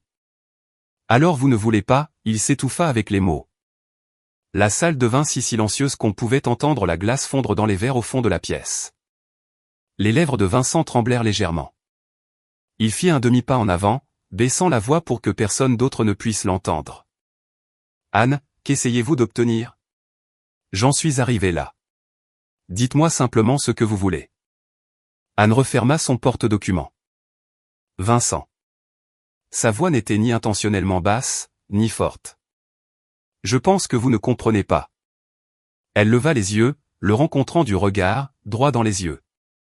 Je ne négocie pas de conditions avec vous. Je vous informe. Elle laissa la lettre de démission sur la table à côté de lui et se retourna. Bonne chance avec votre projet de la façade atlantique. Elle se dirigea vers la sortie. Vincent resta figé. Sa main droite tenait toujours le mémo de nomination. Sa bouche s'ouvrit, mais aucun son n'en sortit. Sophie se fraya un chemin à travers la foule, se précipita vers Vincent et siffla, « Vic, ne cours pas après elle. Tout le monde nous regarde. » Vincent ne l'entendit pas. Ses yeux suivirent le dos d'Anne jusqu'aux portes du banquet. Anne poussa les portes. Attendant dehors se trouvait un homme en manteau de cachemire bleu marine et des lunettes. Il tenait un parapluie et une canne. En voyant Anne, un doux sourire effleura les coins de sa bouche. Il tendit naturellement la main et prit son porte-document. Tout est fait? Oui. Il ouvrit le parapluie. Dehors, une légère bruine avait commencé à tomber. Enroulant son bras libre autour de ses épaules, ils sortirent sous la pluie. Ensemble. Les portes de la salle de banquet se refermèrent lentement. Vincent se tenait près de la scène. Le mémo de nomination dans sa main, se froissant lentement à mesure que sa poigne se resserrait jusqu'à un point d'écrasement. Une semaine plus tard, le grand salon de bal du 38e étage du siège parisien du groupe Vecteur à la Défense, gala du 40e anniversaire. Vincent se tenait sur le côté de la scène principale, tenant une flûte de champagne, échangeant des amabilités avec les membres du conseil. Son costume était sur mesure. Sa cravate était bleu marine. Anne lui avait un jour dit que le bleu marine lui allait le mieux. Sophie, dans une longue robe jaune, s'accrochait à son bras, souriant gracieusement à tous ceux qu'il rencontrait. Vincent, félicitations. J'ai entendu dire que vous aviez réglé ce gâchis européen, dit un membre du conseil aux cheveux argentés, levant son verre. Les coins de la bouche de Vincent se relevèrent. Plus ou moins. Le département des risques a fait un excellent travail. C'était votre femme qui aidait en Europe, n'est-ce pas, intervint un jeune vice-président. J'ai entendu dire que votre femme dirigeait la division des risques au siège de Londres. Brillante. Absolument brillante. Les doigts de Sophie se resserrèrent sur le bras de Vincent. Vincent ne la regarda pas. Il offrit juste un léger sourire. Oui, elle se débrouille très bien là-bas. Quand prévoyez-vous de la ramener aux États-Unis? 3 ans à distance ne doivent pas être faciles pour vous deux. Vincent prit une gorgée de son champagne. Bientôt. Le coin de la bouche de Sophie tressaillit, mais son sourire resta figé. La salle était bondée. Cadres moyens et supérieurs, partenaires externes, la presse. L'ampleur de la célébration de l'anniversaire était massive. Sur le grand écran, derrière la scène, un diaporama de photos couvrant les 40 ans d'histoire de Vecteur passait en boucle. Les yeux de Vincent tombèrent sur l'une d'elles. C'était une photo d'une retraite d'entreprise 5 ans auparavant. Lui et Anne se tenaient côte à côte au milieu d'un groupe. Anne portait un blazer noir, ses cheveux courts, sans sourire, mais avec une posture parfaitement droite. Son regard s'attarda sur la photo pendant 2 secondes. Mesdames et messieurs, la voix de l'animateur résonna dans les haut-parleurs. Veuillez prendre place. J'aimerais accueillir le président du groupe Vecteur, Raymond Sterling, sur scène. Des applaudissements éclatèrent. Vincent se tourna vers les coulisses. Son père, Raymond, montait sur scène. 62 ans, les cheveux entièrement argentés, mais avec une colonne vertébrale droite et une démarche ferme. Son costume était impeccablement boutonné. Son visage ne trahissait aucune émotion. Vincent se tint un peu plus droit. Raymond s'approcha du microphone, ses yeux balayant la pièce. Son regard s'arrêta sur Vincent une seconde, puis continua. Aujourd'hui, le groupe Vecteur fête ses 40 ans. Sa voix n'était pas forte, mais tout le salon de bal se tut pour l'écouter. En 40 ans, nous sommes passés d'une petite société d'investissement boutique à un conglomérat multinational. Grâce à quoi? Il marqua une pause. Grâce aux professionnels à tous les niveaux de cette entreprise. Des applaudissements éclatèrent à nouveau. Raymond n'attendit pas qu'il se calme, il continua. Mais au cours de la dernière année, j'ai remarqué quelques défaillances critiques. Les applaudissements cessèrent instantanément. La main que Vincent utilisait pour tenir sa flûte de champagne eut un mouvement violent. Une perte de 4 millions d'euros dans le transport maritime du golfe de Gascogne. La phase 2 du projet de la façade atlantique retardée par les investisseurs de 6 mois en raison d'une défaillance catastrophique dans notre cadre de risque. Un projet latino-américain frappé d'un avis de pré-litige de la part de nos partenaires le mois dernier. Les mots de Raymond tombèrent lourdement. Un faible murmure parcourut l'audience. La raison de l'échec de tous ces projets découle d'un seul point de défaillance. Il y a 3 ans, nous avons perdu un cadre clé de notre département des risques. Les doigts de Vincent devinrent soudainement glaciales. Anne, Raymond prononça le nom à voix haute. L'ancienne directrice des risques, une spécialiste actuarielle de classe mondiale. Elle a elle seule maintenu l'infrastructure d'évaluation des risques pour tous nos plus grands projets. Le visage de Sophie perdit une nuance de couleur. Les yeux de Raymond trouvèrent Vincent. Vincent. Plus de 300 paires d'yeux dans la pièce se tournèrent vers lui. Papa, commença Vincent, sa voix encore relativement calme. Ce n'est ni le moment ni le lieu. Oh, pourquoi ne dites-vous pas à tout le monde ici, Raymond le coupa. Pourquoi en est-elle partie? La pomme d'Adam de Vincent tressaillit. La main de Sophie glissa de son bras. Elle a soumis une demande de transfert, dit Vincent, sa voix s'abaissant. C'était un transfert d'entreprise standard. Un transfert d'entreprise standard, répéta Raymond, une nouvelle pointe acérée dans son ton. Alors, laissez-moi vous poser une deuxième question. Il fouilla dans la poche intérieure de sa veste de costume et en sortit un document, un morceau de papier blanc, gaufré. Le visage de Vincent changea instantanément. C'était la licence de mariage de l'État de Paris.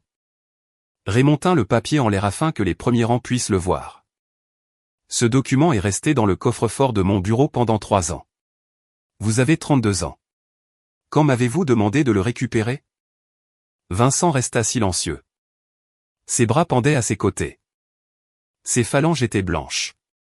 Vous ne l'avez pas demandé. La voix de Raymond était aussi calme que la lecture d'un bulletin météorologique. Parce que ce jour-là, il y a 3 ans, vous n'étiez jamais à l'hôtel de ville pour la cérémonie. Un silence de mort s'abattit sur le salon de bal.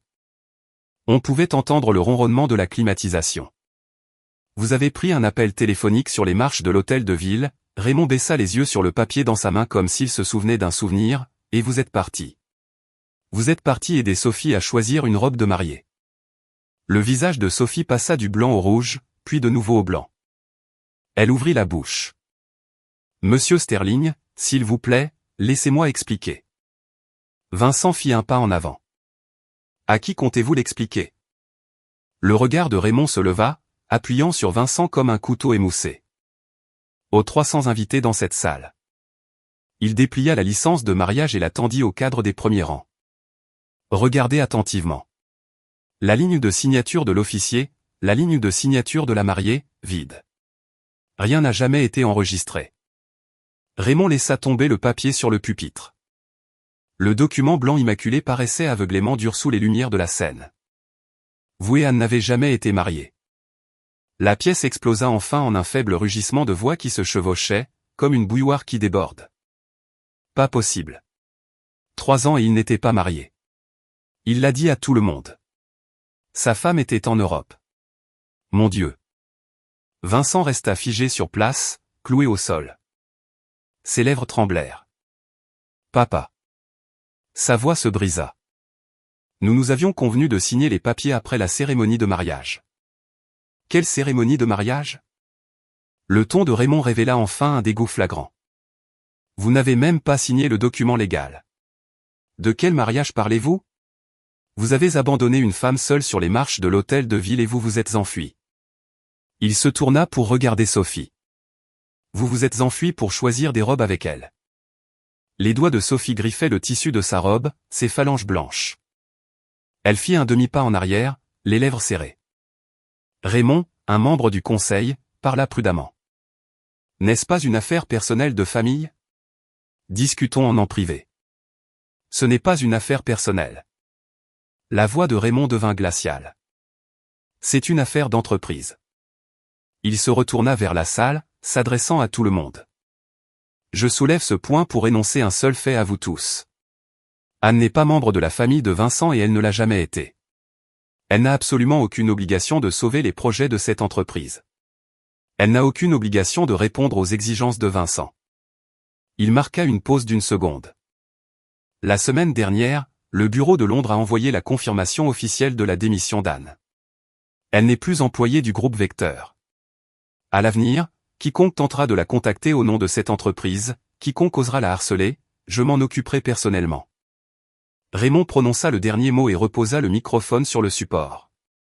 Personne dans la salle n'applaudit. Plus de 300 personnes restèrent assises et regardèrent Vincent, certaines avec pitié, d'autres sous le choc, d'autres avec une joie mal dissimulée. Vincent se tenait au milieu de la foule.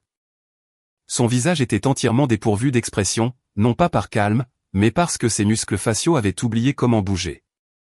Ses yeux étaient rivés sur le papier blanc sur le pupitre. 3 ans. Il avait passé les 3 dernières années à croire qu'Anne et lui étaient mariés. Non, il ne le croyait pas. Il savait qu'il était parti ce jour-là. Il savait qu'il n'avait pas signé le papier, mais il avait repoussé ce fait dans un coin sombre de son cerveau, le recouvrant d'une couverture de 4 mots, « Je reviendrai plus tard ». Et puis il l'avait oublié. Ou plutôt, il avait choisi de l'oublier parce que tant qu'il ne reconnaissait pas le fait, Anne resterait à jamais sa femme. Son transfert n'était qu'une comédie. Être bloqué n'était qu'une mesquine rancune. Elle reviendrait éventuellement parce qu'elle était sa femme. Mais maintenant, 300 personnes l'avaient entendu. Il n'avait pas de femme. Elle ne l'avait jamais été. Sophie s'approcha prudemment de lui, baissant la voix. « Vic, sortons d'ici. » Le bras de Vincent la repoussa violemment. Le mouvement était si puissant et large que les personnes à proximité eurent le souffle coupé. Sophie trébucha, manquant de tomber. Son expression soigneusement construite se brisa enfin, remplacée par le choc, la colère et l'humiliation pure d'être repoussée publiquement. Vic, elle éleva la voix. Mais Vincent se détournait déjà, se dirigeant vers la sortie. Il marchait incroyablement vite, trottinant presque. Alors qu'il se frayait un chemin à travers la foule, quelqu'un tendit la main pour lui tapoter l'épaule. Il l'esquiva comme un éclair. Il poussa les portes du salon de bal et trébucha dans le couloir. Le couloir était vide. Il s'appuya contre le mur, son dos heurtant le marbre froid. Sa respiration était rapide, superficielle. Il sentait quelque chose coincé dans sa poitrine. Il ne pouvait ni inspirer ni expirer. Il fourra une main dans la poche de sa veste de costume, cherchant jusqu'à ce qu'il trouve l'anneau de platine qu'il portait toujours sur lui. Pendant 3 ans, il l'avait porté dans sa poche tous les jours comme preuve qu'elle était toujours là. Maintenant, il serra l'anneau si fort que ses ongles s'enfoncèrent dans sa paume. Son téléphone sonna. Il le sortit. Sophie. Il refusa l'appel. Il sonna à nouveau. Sophie. Il éteignit son téléphone. Au bout du couloir se trouvait une fenêtre du sol au plafond. Dehors s'étendait le panorama nocturne de Paris. Un tapis dense de millions de lumières. Il s'appuya contre le mur et glissa lentement vers le bas. Les genoux de son pantalon sur mesure heurtèrent le sol en marbre. Le froid s'infiltra dans ses os, lui causant une douleur lancinante.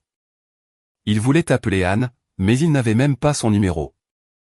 Il se souvint de l'homme qu'il avait vu devant la salle de banquet en Europe la semaine dernière. Le manteau de cachemire bleu marine, les lunettes, la façon naturelle dont il avait pris le porte-document d'Anne. Il se souvint du visage d'Anne quand elle avait dit « Je ne négocie pas avec vous ». Ce n'était pas une comédie. Ce n'était pas de la colère. C'était de l'indifférence.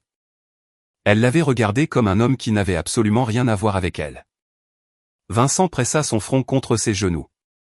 Le couloir était incroyablement silencieux, à l'exception de sa propre respiration haletante. Un long moment passa. Peut-être 5 minutes, peut-être une demi-heure. Il entendit des pas. Des pas lourds et mesurés.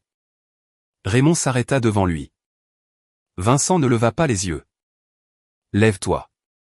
La voix de Raymond ne contenait aucune colère, seulement de la froideur. Vincent ne bougea pas. « Je vais te poser une question, » dit Raymond. « Pourquoi penses-tu qu'Anne ne t'a pas contacté depuis 3 ans ?» Les lèvres de Vincent bougèrent à peine. Elle était en colère. Elle n'était pas en colère, Raymond le coupa. Une personne en colère posera des questions. Elle se battra. Elle jettera des choses. Mais elle? Qu'a-t-elle fait? Vincent se tut. Elle a tout supprimé de toi. Ses données, ses contacts, son appartement, et même ses liens professionnels. La voix de Raymond devint encore plus stable, comme s'il lisait de la poésie ou un rapport de résultats. Ce n'est pas de la colère. Cela signifie que dans son cœur, tu es déjà mort. Les épaules de Vincent convulsèrent. Tu es mort dans son cœur. Tu es mort il y a 3 ans. Seul le léger ronronnement de la climatisation resta dans le couloir. Raymond le regarda pendant quelques secondes, puis se retourna et s'éloigna. Les pas s'estompèrent jusqu'à disparaître au coin. Vincent resta assis sur le sol seul. Il tenait toujours la bague dans sa main. Ses yeux étaient secs. Il voulait pleurer, mais il n'y avait pas de larmes. Ce qu'il ressentait n'était pas de la douleur.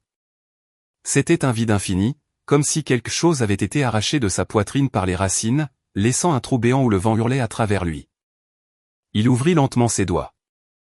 Sur l'anneau de platine, de faibles marques en forme de croissant, ensanglantées par ses ongles, étaient restées. Tôt le lendemain matin, Vincent était assis dans son bureau à domicile. L'écran de l'ordinateur brillait dans la pièce sombre. Il cherchait des vols. Le prochain vol direct pour Londres était aujourd'hui à 15 heures. Il acheta le billet. Aéroport de Londres Heathrow, Terminal 5. Vincent serrait une carte d'embarquement froissée dans sa main. Il avait sprinté hors du hall des arrivées sans aucun bagage. Juste son passeport, son portefeuille, son téléphone et l'anneau de platine dans la poche de son manteau. Pendant le voyage de 12 heures, il n'avait pas dormi une seule minute. Un bouton manquait au col de sa chemise. Il ne savait même pas quand il l'avait arraché. Il ne savait pas où vivait Anne. Pendant 3 ans, il n'avait aucune de ses adresses, numéros ou réseaux sociaux. Mais il se souvenait d'une chose. Sa démission avait pris effet vendredi dernier. Si elle avait l'intention de retourner en France pour régler les dernières affaires ou de quitter définitivement le Royaume-Uni, elle devrait prendre l'avion depuis Heathrow. À 4 heures du matin, le hall des départs était vide. Il trouva la plus grande zone de siège près des contrôles de sécurité internationaux et s'assit directement face à l'entrée. Le premier jour, il resta assis de 4 heures du matin à 23 heures, regardant vague après vague de passagers passer avec leurs valises. Il examina chaque femme ayant un profil similaire. Anne ne se montra jamais. Un barista de Starbucks vint le voir avant la fermeture pour lui demander s'il voulait commander quelque chose. Ce n'est qu'alors qu'il réalisa qu'il n'avait pas mangé de la journée. Il acheta un americano. Il ne le but pas. Son téléphone s'alluma. Un message de Sophie. « Vic, où es-tu allé? Toute l'entreprise parle de ce qui s'est passé au gala. Reviens. Nous devons gérer les dégâts. » Il ne répondit pas. Un autre message. « Ton père a proposé à la réunion du conseil aujourd'hui que je prenne en charge l'achèvement du projet de la façade atlantique. J'ai essayé de me battre, mais si tu ne reviens pas, je ne pourrai pas les retenir longtemps. » Il verrouilla son écran. Le deuxième jour, il acheta le billet le moins cher pour un vol court afin de pouvoir passer le contrôle de sécurité et s'asseoir dans le salon des départs internationaux. Il choisit un banc face au tableau d'affichage des vols, lui offrant une vue sur chaque voyageur qui passait. À 15 heures, il vit un dos familier, manteau gris foncé, cheveux attachés, marchant d'un pas régulier, tirant une valise argentée. Il se leva de son siège comme une balle. Ce n'était pas Anne. Quand la femme tourna le visage, ses traits étaient complètement différents. Vincent retourna lentement à son siège, ses bras pendaient sans vie à ses côtés, ses doigts tremblant légèrement. Le troisième jour, il se reconnaissait à peine. Le miroir des toilettes de l'aéroport reflétait un homme aux yeux cernés et à la barbe mal rasée. Sa chemise était un désordre froissé, comme si elle avait été sortie d'une benne à ordures. Sa veste de costume drapée sur le dossier d'une chaise d'aéroport semblait si abandonnée que les passagers à proximité la prenaient pour un objet trouvé. À 14 heures, il était assis près d'un Starbucks dans le hall des départs.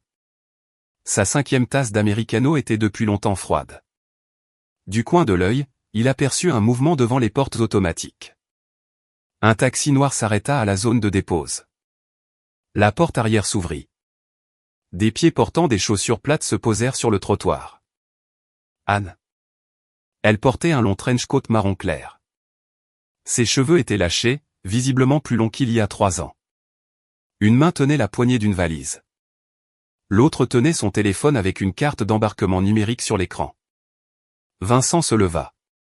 Le café froid lui échappa des mains et se brisa sur le sol, éclaboussant le bas de son pantalon. Il ne regarda même pas. Il courait déjà vers elle. Anne. Sa voix ressemblait à du papier de verre frottant contre du métal. Une gorge qui n'avait pas parlé depuis 3 jours laissa échapper un cri rauque et désespéré. Les pas d'Anne s'arrêtèrent. Elle leva les yeux vers le son. Vincent, haletant lourdement, s'arrêta à 3 mètres d'elle. Sa poitrine se soulevait violemment. Ses lèvres étaient gercées. Ses yeux injectés de sang. Anne le regarda. Pas de surprise, pas de recul, pas de dégoût. Elle le regarda simplement. Comme on regarde un panneau d'affichage au hasard en se rendant au travail. Vincent. Son ton était absolument neutre, exactement le même qu'à la table des négociations.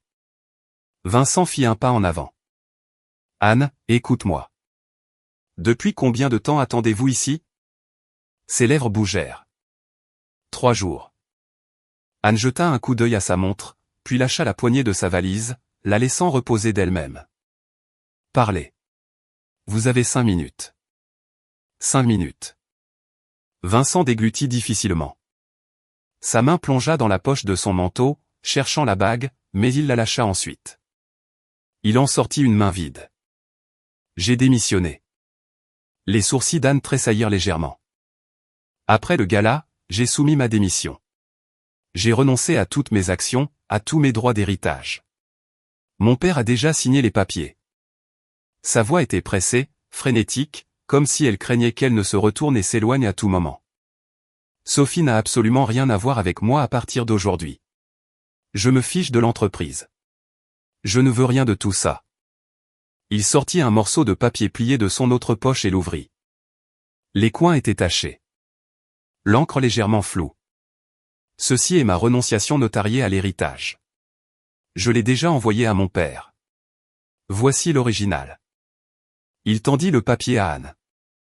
Elle ne le prit pas. Ses mains restèrent dans les poches de son trench coat.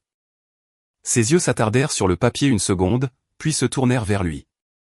Qu'est-ce que cela a à voir avec moi? Le bras de Vincent se figea en l'air. Que vous démissionniez ou non, que vous renonciez à votre héritage ou non, le ton d'Anne était dépourvu d'émotion. Le rythme entre ces mots parfaitement égal. Qu'est-ce que tout cela a à voir avec moi? Je renonce à tout ça pour vous récupérer. La voix de Vincent baissa, s'affaiblissant. Elle portait un ton suppliant qu'il ne réalisa probablement pas lui-même. Anne, je sais que j'ai eu tort. Il y a 3 ans, vous n'avez pas besoin de parler de ce jour-là. Non, je dois le dire. Il fit un autre pas en avant. La distance entre eux se réduisit à 1,5 mètre.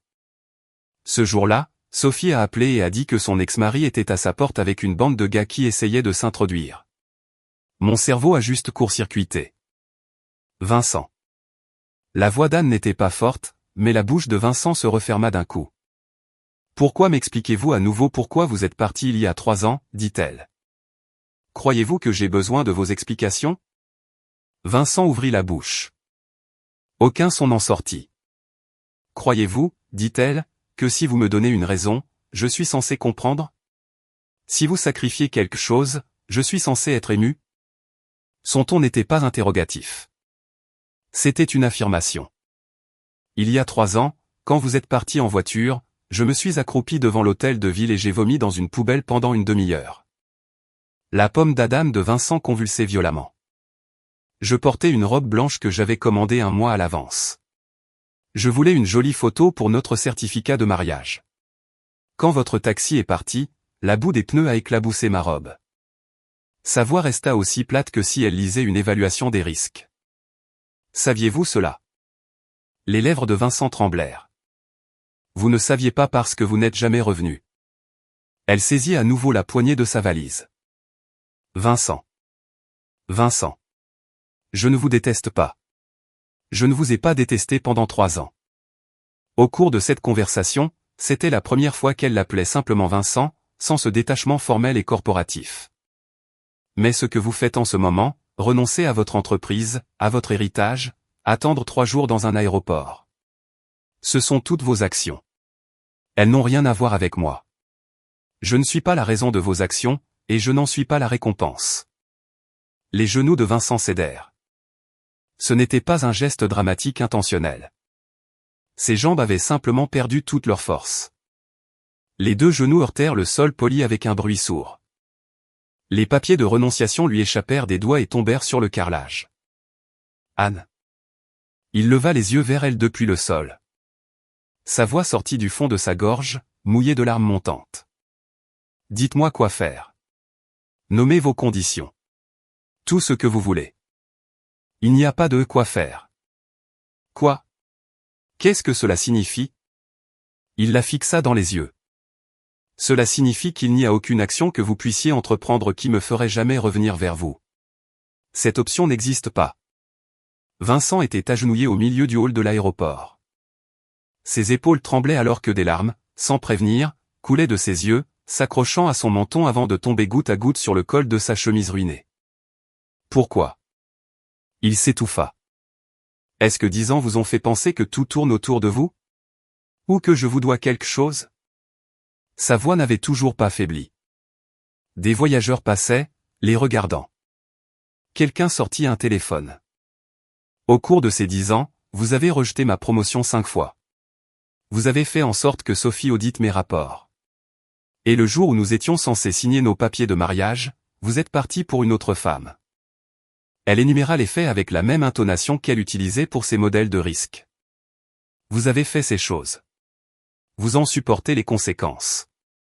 Je ne suis pas obligé de vous aider à gérer votre culpabilité. Vincent resta à genoux, ses épaules se soulevant. Il tendit la main, essayant de saisir l'ourlet du trench-coat d'Anne. Je vous en supplie. Je vous donnerai tout. Ne me touchez pas. Anne fit un demi-pas en arrière. Ses doigts saisirent l'air vide. C'est lui, Annie? Une douce voix masculine vint de derrière Anne. Ni basse, ni forte, portant une légère pointe d'inquiétude. La main de Vincent se figea en l'air. À travers le flou de ses larmes, regardant par-dessus l'épaule d'Anne, il vit un homme d'environ 1m88, portant un manteau de cachemire bleu marine, des lunettes à monture fine. Il tenait 2 boissons chaudes, une tasse de café et une tasse de chocolat chaud. Sur la manche de la tasse de chocolat chaud, un petit ours avait été dessiné au marqueur. Il fit de longues enjambées confiantes. Il ne courut pas, mais il se dépêchait clairement vers eux. Michel. Anne ne regarda pas en arrière. Elle l'acquiesça simplement. Michel passa devant Vincent sans lui accorder un second regard. Il tendit le chocolat chaud à Anne. Il y avait un embouteillage à l'entrée. J'ai dû faire la queue. Son ton était parfaitement naturel, comme s'ils discutaient dans leur salon. Tu as froid? Tire ton écharpe plus fort. Il tendit sa main libre pour ajuster l'écharpe qui avait légèrement glissé de son cou. Ses doigts effleurèrent sa clavicule, un geste léger, profondément familier. Ce n'est qu'alors qu'il baissa les yeux pour regarder Vincent, agenouillé sur le sol. Ses sourcils se froncèrent, non pas de colère, mais comme une personne rencontrant un obstacle inattendu qui nécessitait quelques secondes de traitement. Anne prit le chocolat chaud à 2 mains, frottant ses pouces contre le carton chaud. L'ancien collègue de Vincent. Je veux dire, mon ancien collègue. Ancien collègue. Vincent était agenouillé sur le sol, les traces de larmes encore humides sur son visage. Il fixait Michel. Il fixait l'angle exact des doigts de cet homme alors qu'il ajustait l'écharpe d'Anne. Il fixait la façon dont les coins des yeux d'Anne se détendaient quand elle prenait le chocolat chaud. Ce n'était pas un sourire. C'était une légèreté, une expression qu'il n'avait jamais vue sur son visage. Le regard de Michel balaya le visage de Vincent. Et puis il fit autre chose. Il tendit sa main droite, paume ouverte, vers Anne. Anne sortit sa main gauche de la poche de son manteau et la plaça dans la sienne. Les doigts de Michel se refermèrent, s'entrelaçant avec les siens. Il ne lui tenait pas seulement la main. Il verrouilla leurs doigts ensemble. Paume contre paume. Le mouvement était doux, fluide, comme s'il l'avait fait 1000 fois. Puis il baissa les yeux vers Vincent. Son ton était neutre mais tranchant. Monsieur, vous bloquez le passage. Les pupilles de Vincent se contractèrent en tête d'épingle. Vous, ses lèvres tremblèrent. Qui êtes-vous? Michel ne répondit pas. Il tourna la tête vers Anne, haussant légèrement un sourcil. Le regard demandait clairement, je réponds ou tu réponds? Avec sa main droite libre, Anne fouilla dans la poche intérieure de son trench coat et en sortit un objet, une petite enveloppe carrée en papier cartonné épais avec des lettres dorées. Une invitation. Elle tendit l'invitation à Vincent, qui était toujours à genoux. J'en ai envoyé une à votre entreprise il y a 1 mois, dit-elle. Je suppose que vous ne l'avez pas vue. Les mains de Vincent tremblaient violemment. Il prit l'invitation. Il la regarda. Sur le carton épais, 2 noms étaient élégamment imprimés, Michel et Anne. Nous vous invitons à célébrer notre mariage. Et en bas, la date. Une date d'il y a 3 mois. Vous avez déjà célébré. Vincent fixa la date. Ses ongles s'enfoncèrent dans le papier. Vous vous êtes déjà mariés, elle l'avait dit. Il y a 3 mois. Anne annonça la nouvelle avec la même cadence qu'elle aurait pu utiliser pour dire « Il fait beau aujourd'hui ». Les doigts de Vincent se desserrèrent un par un. L'invitation lui échappa et tomba sur le sol à côté de la renonciation à son héritage. La pristine invitation de mariage et le document légal désespéré gisaient côte à côte sur les carrelages gris froids et rugueux. Il resta à genoux, la tête baissée. Ses épaules tremblaient violemment, mais il ne put faire de bruit. Anne le regarda 2 secondes, puis tourna la tête vers Michel. Allons-y. Nous devons encore passer la sécurité. Michel hocha la tête. Il lâcha la main d'Anne pour prendre sa valise. Je peux la prendre. Elle n'est pas lourde, dit-elle. Je sais qu'elle n'est pas lourde, mais je veux la prendre. Anne n'argumenta pas. Elle prit une gorgée de son chocolat chaud. Ils marchèrent côte à côte vers le contrôle de sécurité, faisant 3 pas avant que la voix de Vincent ne les interpelle par derrière. C'était incroyablement calme, brisé, comme s'il se parlait à lui-même. Il y a 3 mois, le mois de l'anniversaire de Vecteur. Anne ne regarda pas en arrière. Anne, sa voix se brisa soudainement, devenant rauque, entièrement hors de son contrôle. Le jour où vous avez remis votre démission, alors que vous étiez déjà en Europe, étiez-vous déjà, les pas d'Anne s'arrêtèrent. Elle ne se retourna pas, inclinant seulement légèrement la tête. Sa voix était assez forte pour qu'il l'entende clairement. Oui, un mot. Puis elle continua de marcher. Vincent resta à genoux au même endroit exact, pressant les 2 mains à plat contre le sol.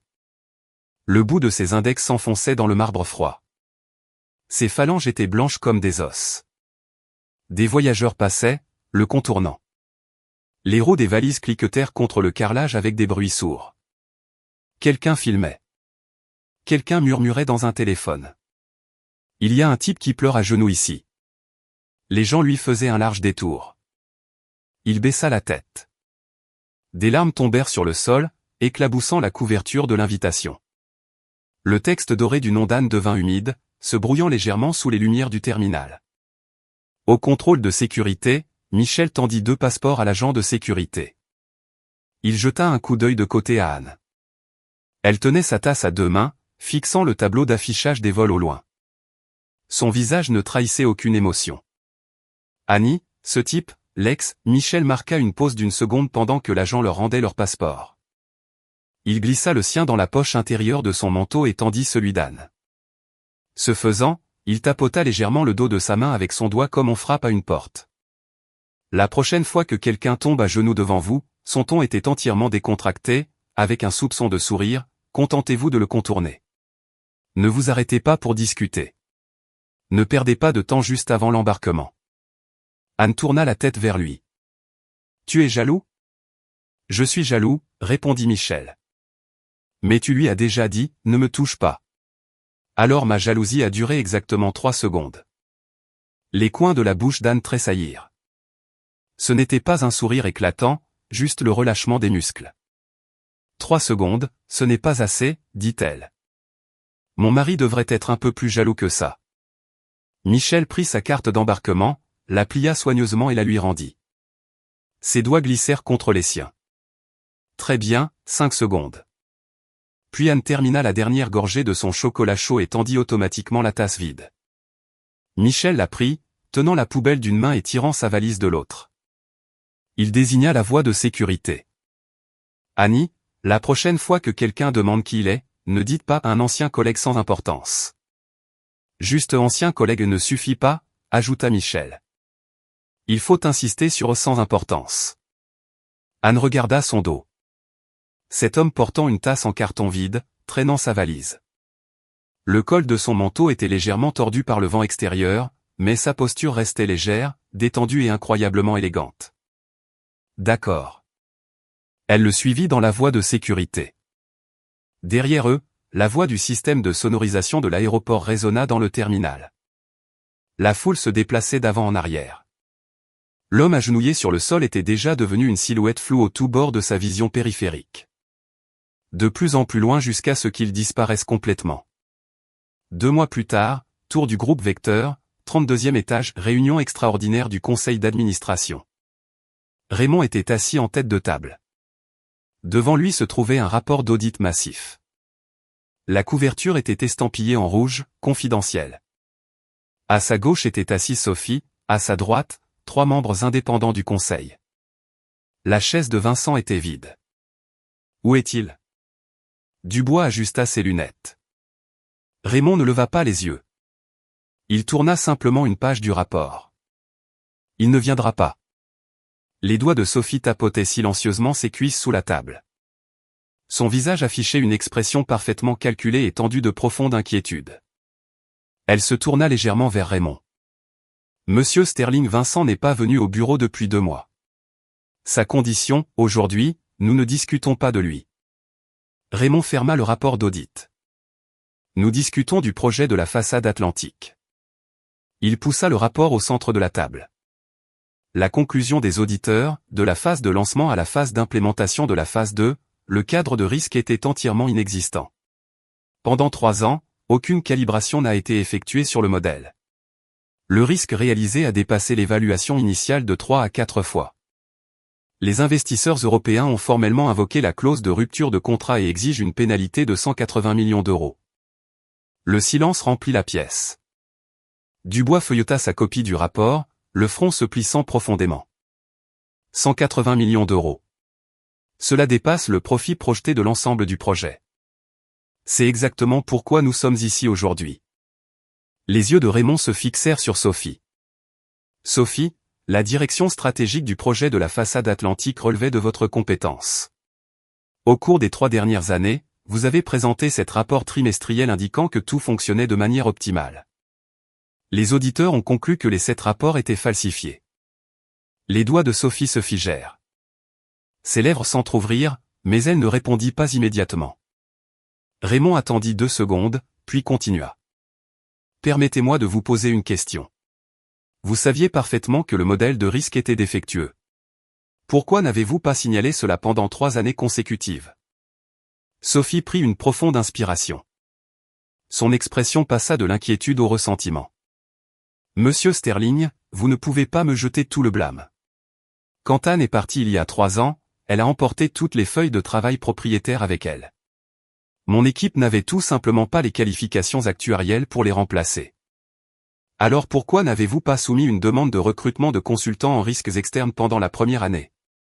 Je l'ai fait. Vincent l'a rejeté. Il a dit que nous devions juste attendre qu'Anne revienne. Vincent n'est pas ici. Je vous demande à vous.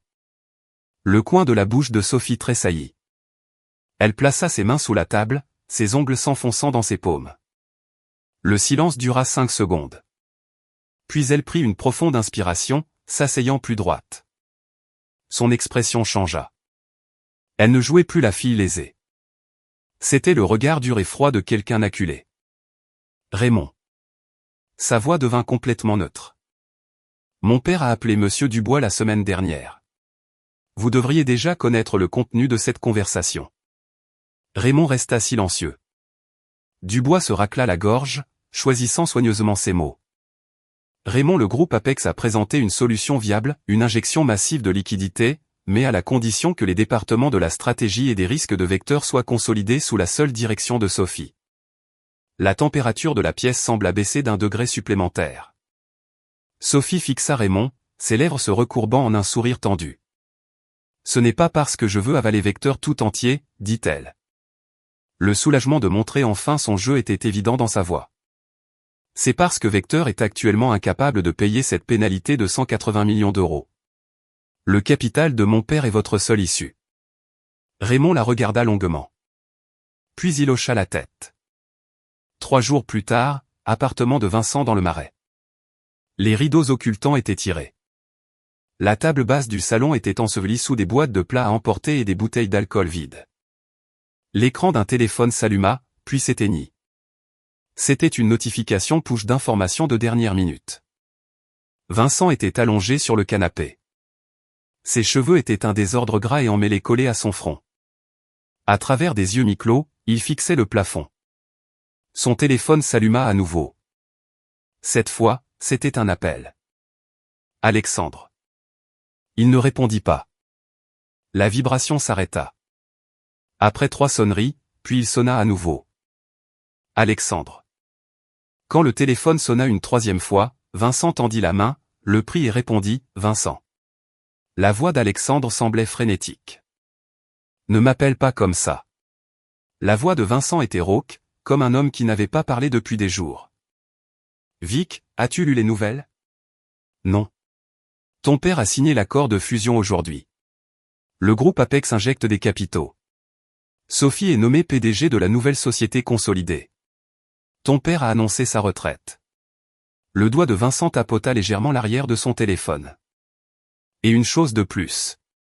La voix d'Alexandre baissa en un murmure. L'addendum au contrat stipule que les actions auxquelles vous aviez précédemment renoncé seront automatiquement transférées au groupe Apex après la fusion. En d'autres termes, vous n'avez officiellement absolument plus rien dans cette entreprise. Vincent ne dit rien.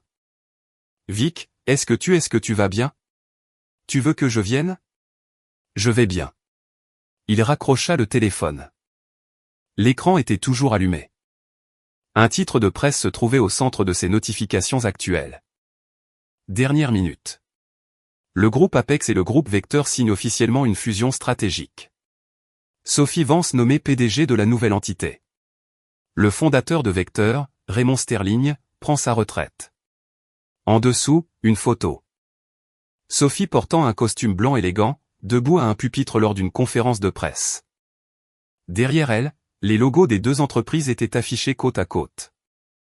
Son pouce fit glisser la notification. L'écran défila d'une ligne, révélant une autre alerte d'actualité. L'ancien cadre du groupe Vecteur, Vincent Sterling, a volontairement renoncé à toutes ses actions et droits de vote le mois dernier. Quitte effectivement toutes les opérations commerciales. Volontairement renoncé. Il fixa ces deux mots pendant plusieurs secondes. Ce n'était pas volontaire. C'était son père, le 3e jour après son retour de Londres, qui avait claqué un document devant lui en disant exactement une phrase, « Signe ça. Arrête de causer des problèmes à cette famille. » Il l'avait signé. Ses doigts avaient tremblé. La force avec laquelle il avait serré le stylo était exactement la même qu'il y a 3 ans à l'hôtel de ville. Sauf qu'il y a 3 ans, il remplissait une licence de mariage. Cette fois, il signait sa vie. Il retourna le téléphone face contre terre, le jeta sur le canapé et ferma les yeux. Le seul son dans le salon était le faible ronronnement du compresseur du réfrigérateur. Sur la table basse, à moitié enfouie sous les ordures, se trouvait la même lourde invitation de mariage en carton rouge. 2 mois s'étaient écoulés. Il ne l'avait pas jetée. Michel et Anne, une date d'il y a des mois. Depuis son retour de Londres, il n'avait contacté personne. Il n'était pas allé au bureau, n'avait pas répondu aux appels de son père, n'avait pas lu les messages de Sophie. À part Alexandre, qui l'appelait occasionnellement juste pour vérifier s'il était toujours en vie, il n'avait absolument rien. Il se retourna, enfouissant son visage dans les coussins du canapé. Le même jour, Londres. Michel gara le 4x4 devant une clinique de maternité privée. Il sortit et ouvrit la porte passager. Attention, descendez lentement. Anne, se tenant au cadre de la porte, se leva lentement. Son ventre était extrêmement proéminent maintenant, enceinte de plus de 7 mois. En marchant, son centre de gravité se déplaçait vers l'arrière, la forçant à soutenir son bas du dos d'une main. Michel contourna la porte, prenant son sac d'une main et soutenant doucement son bas du dos de l'autre. Qu'a dit l'échographie? Tout est normal. Anne glissa les échographies imprimées dans son sac. J'ai pris un peu plus de poids que la moyenne, mais le médecin a dit que c'était dans les limites. Oh, et la position du bébé la dernière fois, ils ont dit qu'elle était en travers, mais elle s'est retournée tête en bas maintenant. Les épaules de Michel se détendirent. C'est fantastique. Il baissa les yeux sur les pieds d'Anne. Ton lacet est défait. C'est bon. Je le nourrai quand nous serons à la maison. Mais Michel s'était déjà accroupi, posant un genou directement sur le trottoir. Il refit définitivement les lacets de ses baskets. Après avoir terminé, il ne se leva pas immédiatement. Il leva les yeux vers elle depuis le sol. Tes chevilles sont un peu enflées. C'est normal. Vous avez beaucoup marché aujourd'hui. Nous avons marché du parking à la clinique.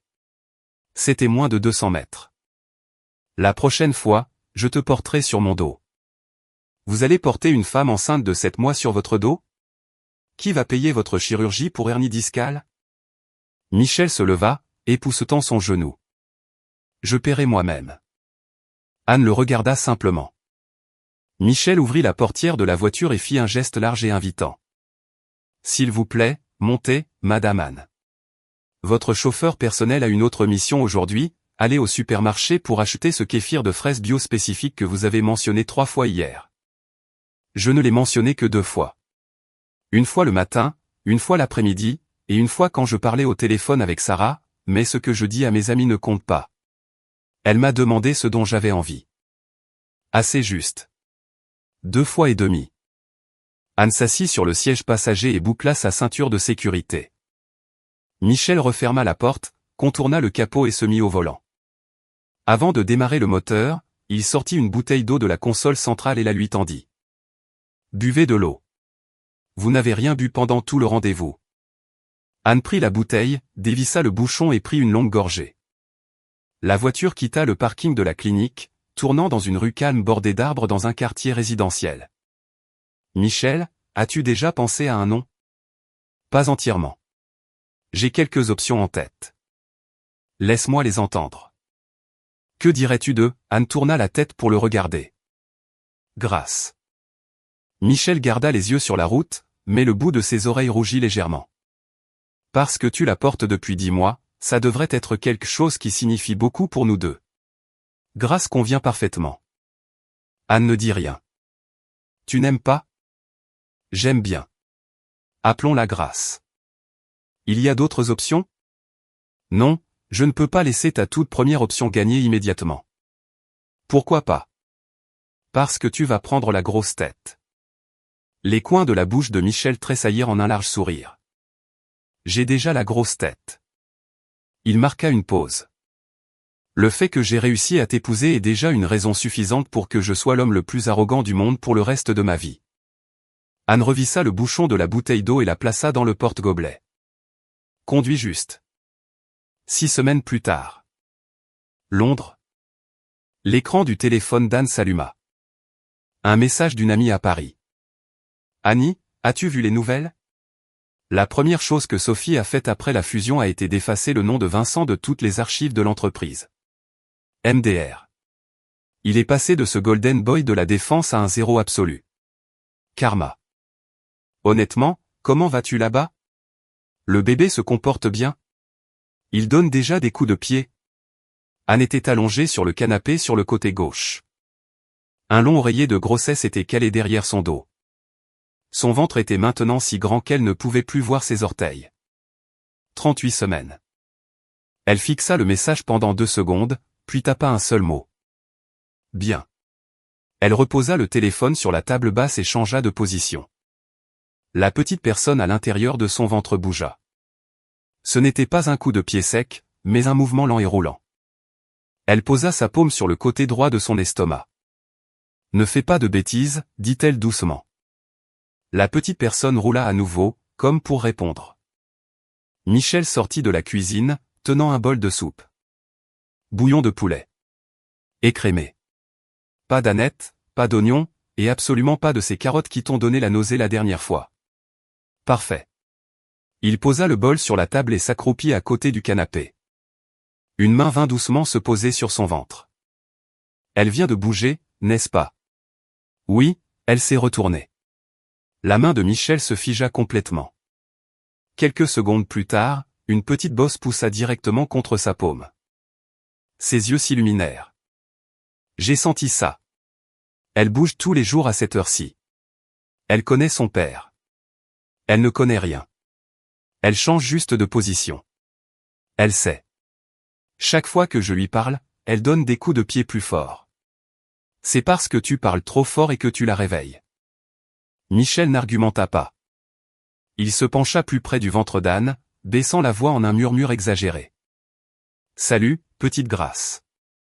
Papa est rentré tôt du travail aujourd'hui. Il a fait de la soupe à maman. Sois sage là-dedans, d'accord? Ne donne pas de coups de pied à maman dans la vessie. Anne le poussa doucement du coude. Va manger ta soupe.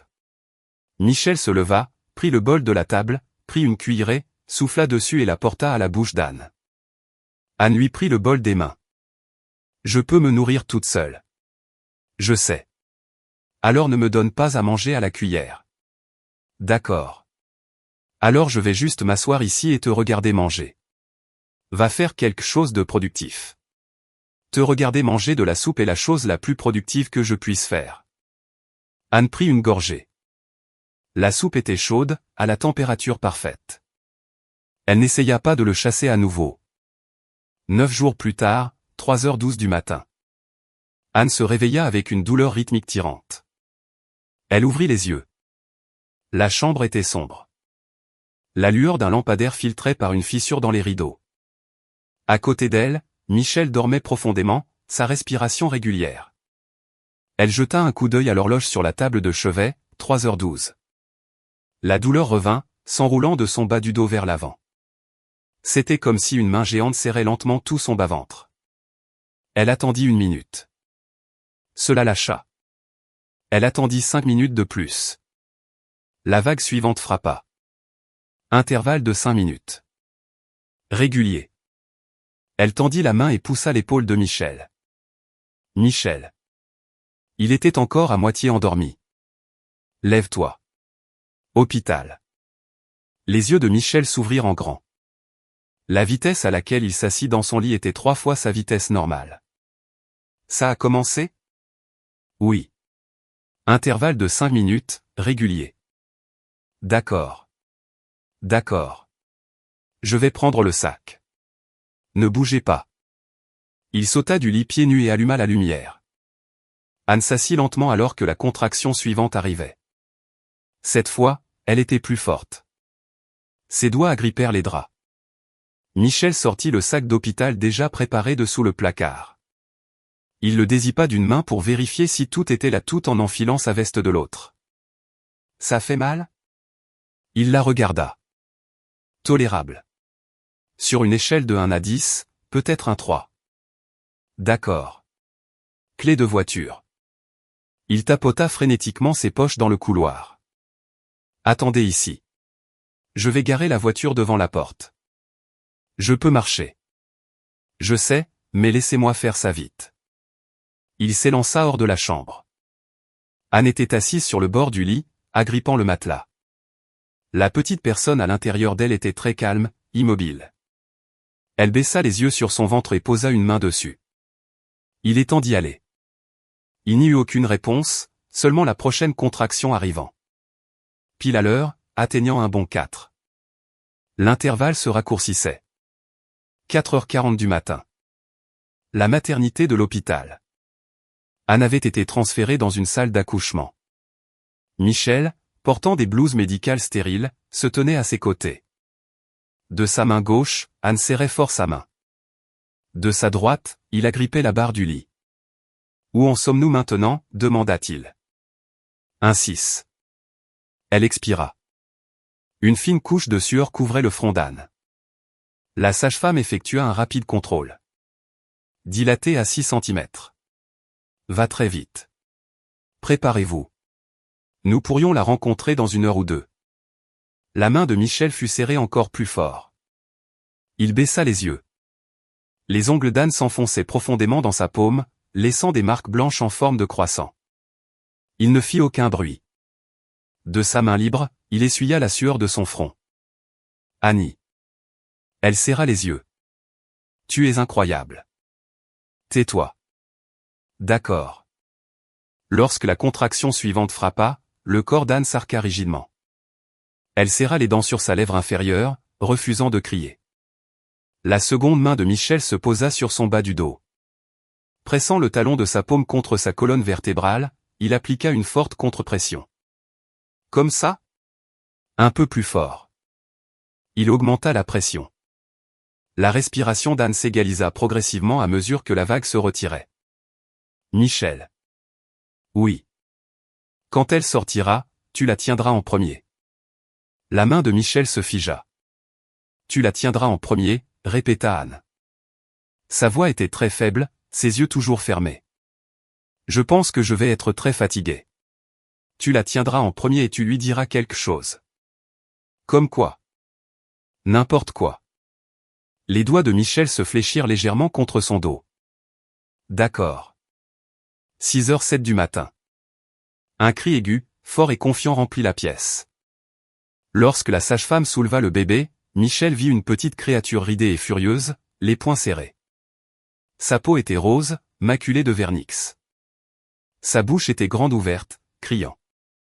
C'est une fille. La sage-femme rayonna. Incroyablement en bonne santé, 3 kg 200. Michel resta figé 2 secondes entières avant de sentir ses yeux devenir chauds. L'infirmière essuya rapidement le bébé, l'enveloppa dans une couverture et la plaça sur la poitrine d'Anne. Anne était complètement trempée de sueur. Ses cheveux collaient à son crâne. Ses lèvres complètement décolorées, mais sa main se leva lentement et vint se poser doucement sur le dos de sa fille. Un minuscule paquet, doux, chaud. Le poids sur sa poitrine était si petit, si léger, pourtant incroyablement ancrant. Ses doigts s'attardèrent sur le dos de sa fille. Puis elle tourna la tête vers Michel. « Prends-la. » Michel se pencha. Des deux mains, il souleva délicatement sa fille de la poitrine d'Anne. Une main soutenant l'arrière de sa tête, l'autre sous ses fesses. Tout son corps était raide de tension, comme s'il tenait un vase en cristal inestimable qui pouvait se briser à tout moment. « Détendez-vous un peu. » L'infirmière à côté de lui gloussa. « Elle ne va pas se casser. » Michel tenait sa fille, si légère, 3 kg 200. Il baissa les yeux sur ce minuscule humain qui fermait les yeux en plissant le nez et claquait des lèvres. Ses doigts n'étaient pas plus longs que la première phalange de son petit doigt, serré en poing serré. Ses ongles étaient fins comme du papier. Il se pencha et pressa doucement ses lèvres contre son front. « Salut, Grâce » murmura-t-il, sa voix incroyablement épaisse et rauque. « Je suis papa. » Sa fille ne lui prêta aucune attention, laissa échapper un énorme bâillement et se rendormit les yeux serrés. Appuyée contre les oreillers de l'hôpital, Anne les regarda. Les coins de sa bouche tressaillirent. Ce n'était pas un sourire radieux. C'était juste une relaxation absolue. L'aisance profonde de quelqu'un qui n'avait plus rien à prouver à personne. Quelqu'un qui n'avait plus à défendre sa valeur et n'avait plus à fuir. Le jour de la sortie, Michel poussa la poussette. Anne marchait à ses côtés. Le début du printemps était arrivé à Londres. Une fine bruine tombait du ciel gris. D'une main, Michel tenait un grand parapluie au-dessus d'eux. De l'autre, il essayait maladroitement de diriger la poussette, l'air embarrassé et mal coordonné. « Arrête, » dit Anne. Il s'arrêta. Anne lui prit le parapluie des mains. « Je tiendrai le parapluie. Tu pousses la poussette. Vous venez de sortir il y a 3 jours. Tenir un parapluie demande un effort. » Elle le regarda 2 secondes et il lâcha la poignée du parapluie. Ils marchèrent côte à côte sur le trottoir. La pluie était incroyablement fine, presque comme une brume. Dans la poussette, solidement enveloppée dans une épaisse couverture, leur fille dormait profondément.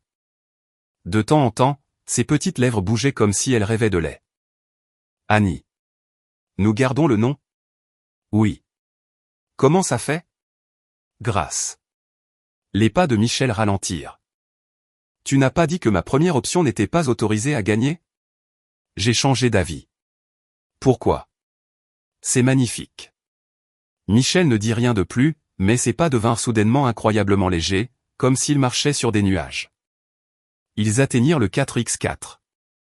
Michel replia la poussette et la chargea dans le coffre, puis contourna la voiture pour ouvrir la portière passager à Anne. Avant de monter, Anne jeta un dernier coup d'œil dans la rue calme. Une boulangerie de l'autre côté de la route venait d'ouvrir pour le matin, une lumière jaune chaude s'échappant de ses grandes fenêtres. Des piétons passaient avec des parapluies aux couleurs vives. Un bus rouge à impérial s'approchait lentement au loin. La pluie s'atténuait, se transformant en rien. Elle retira son regard et monta dans la voiture.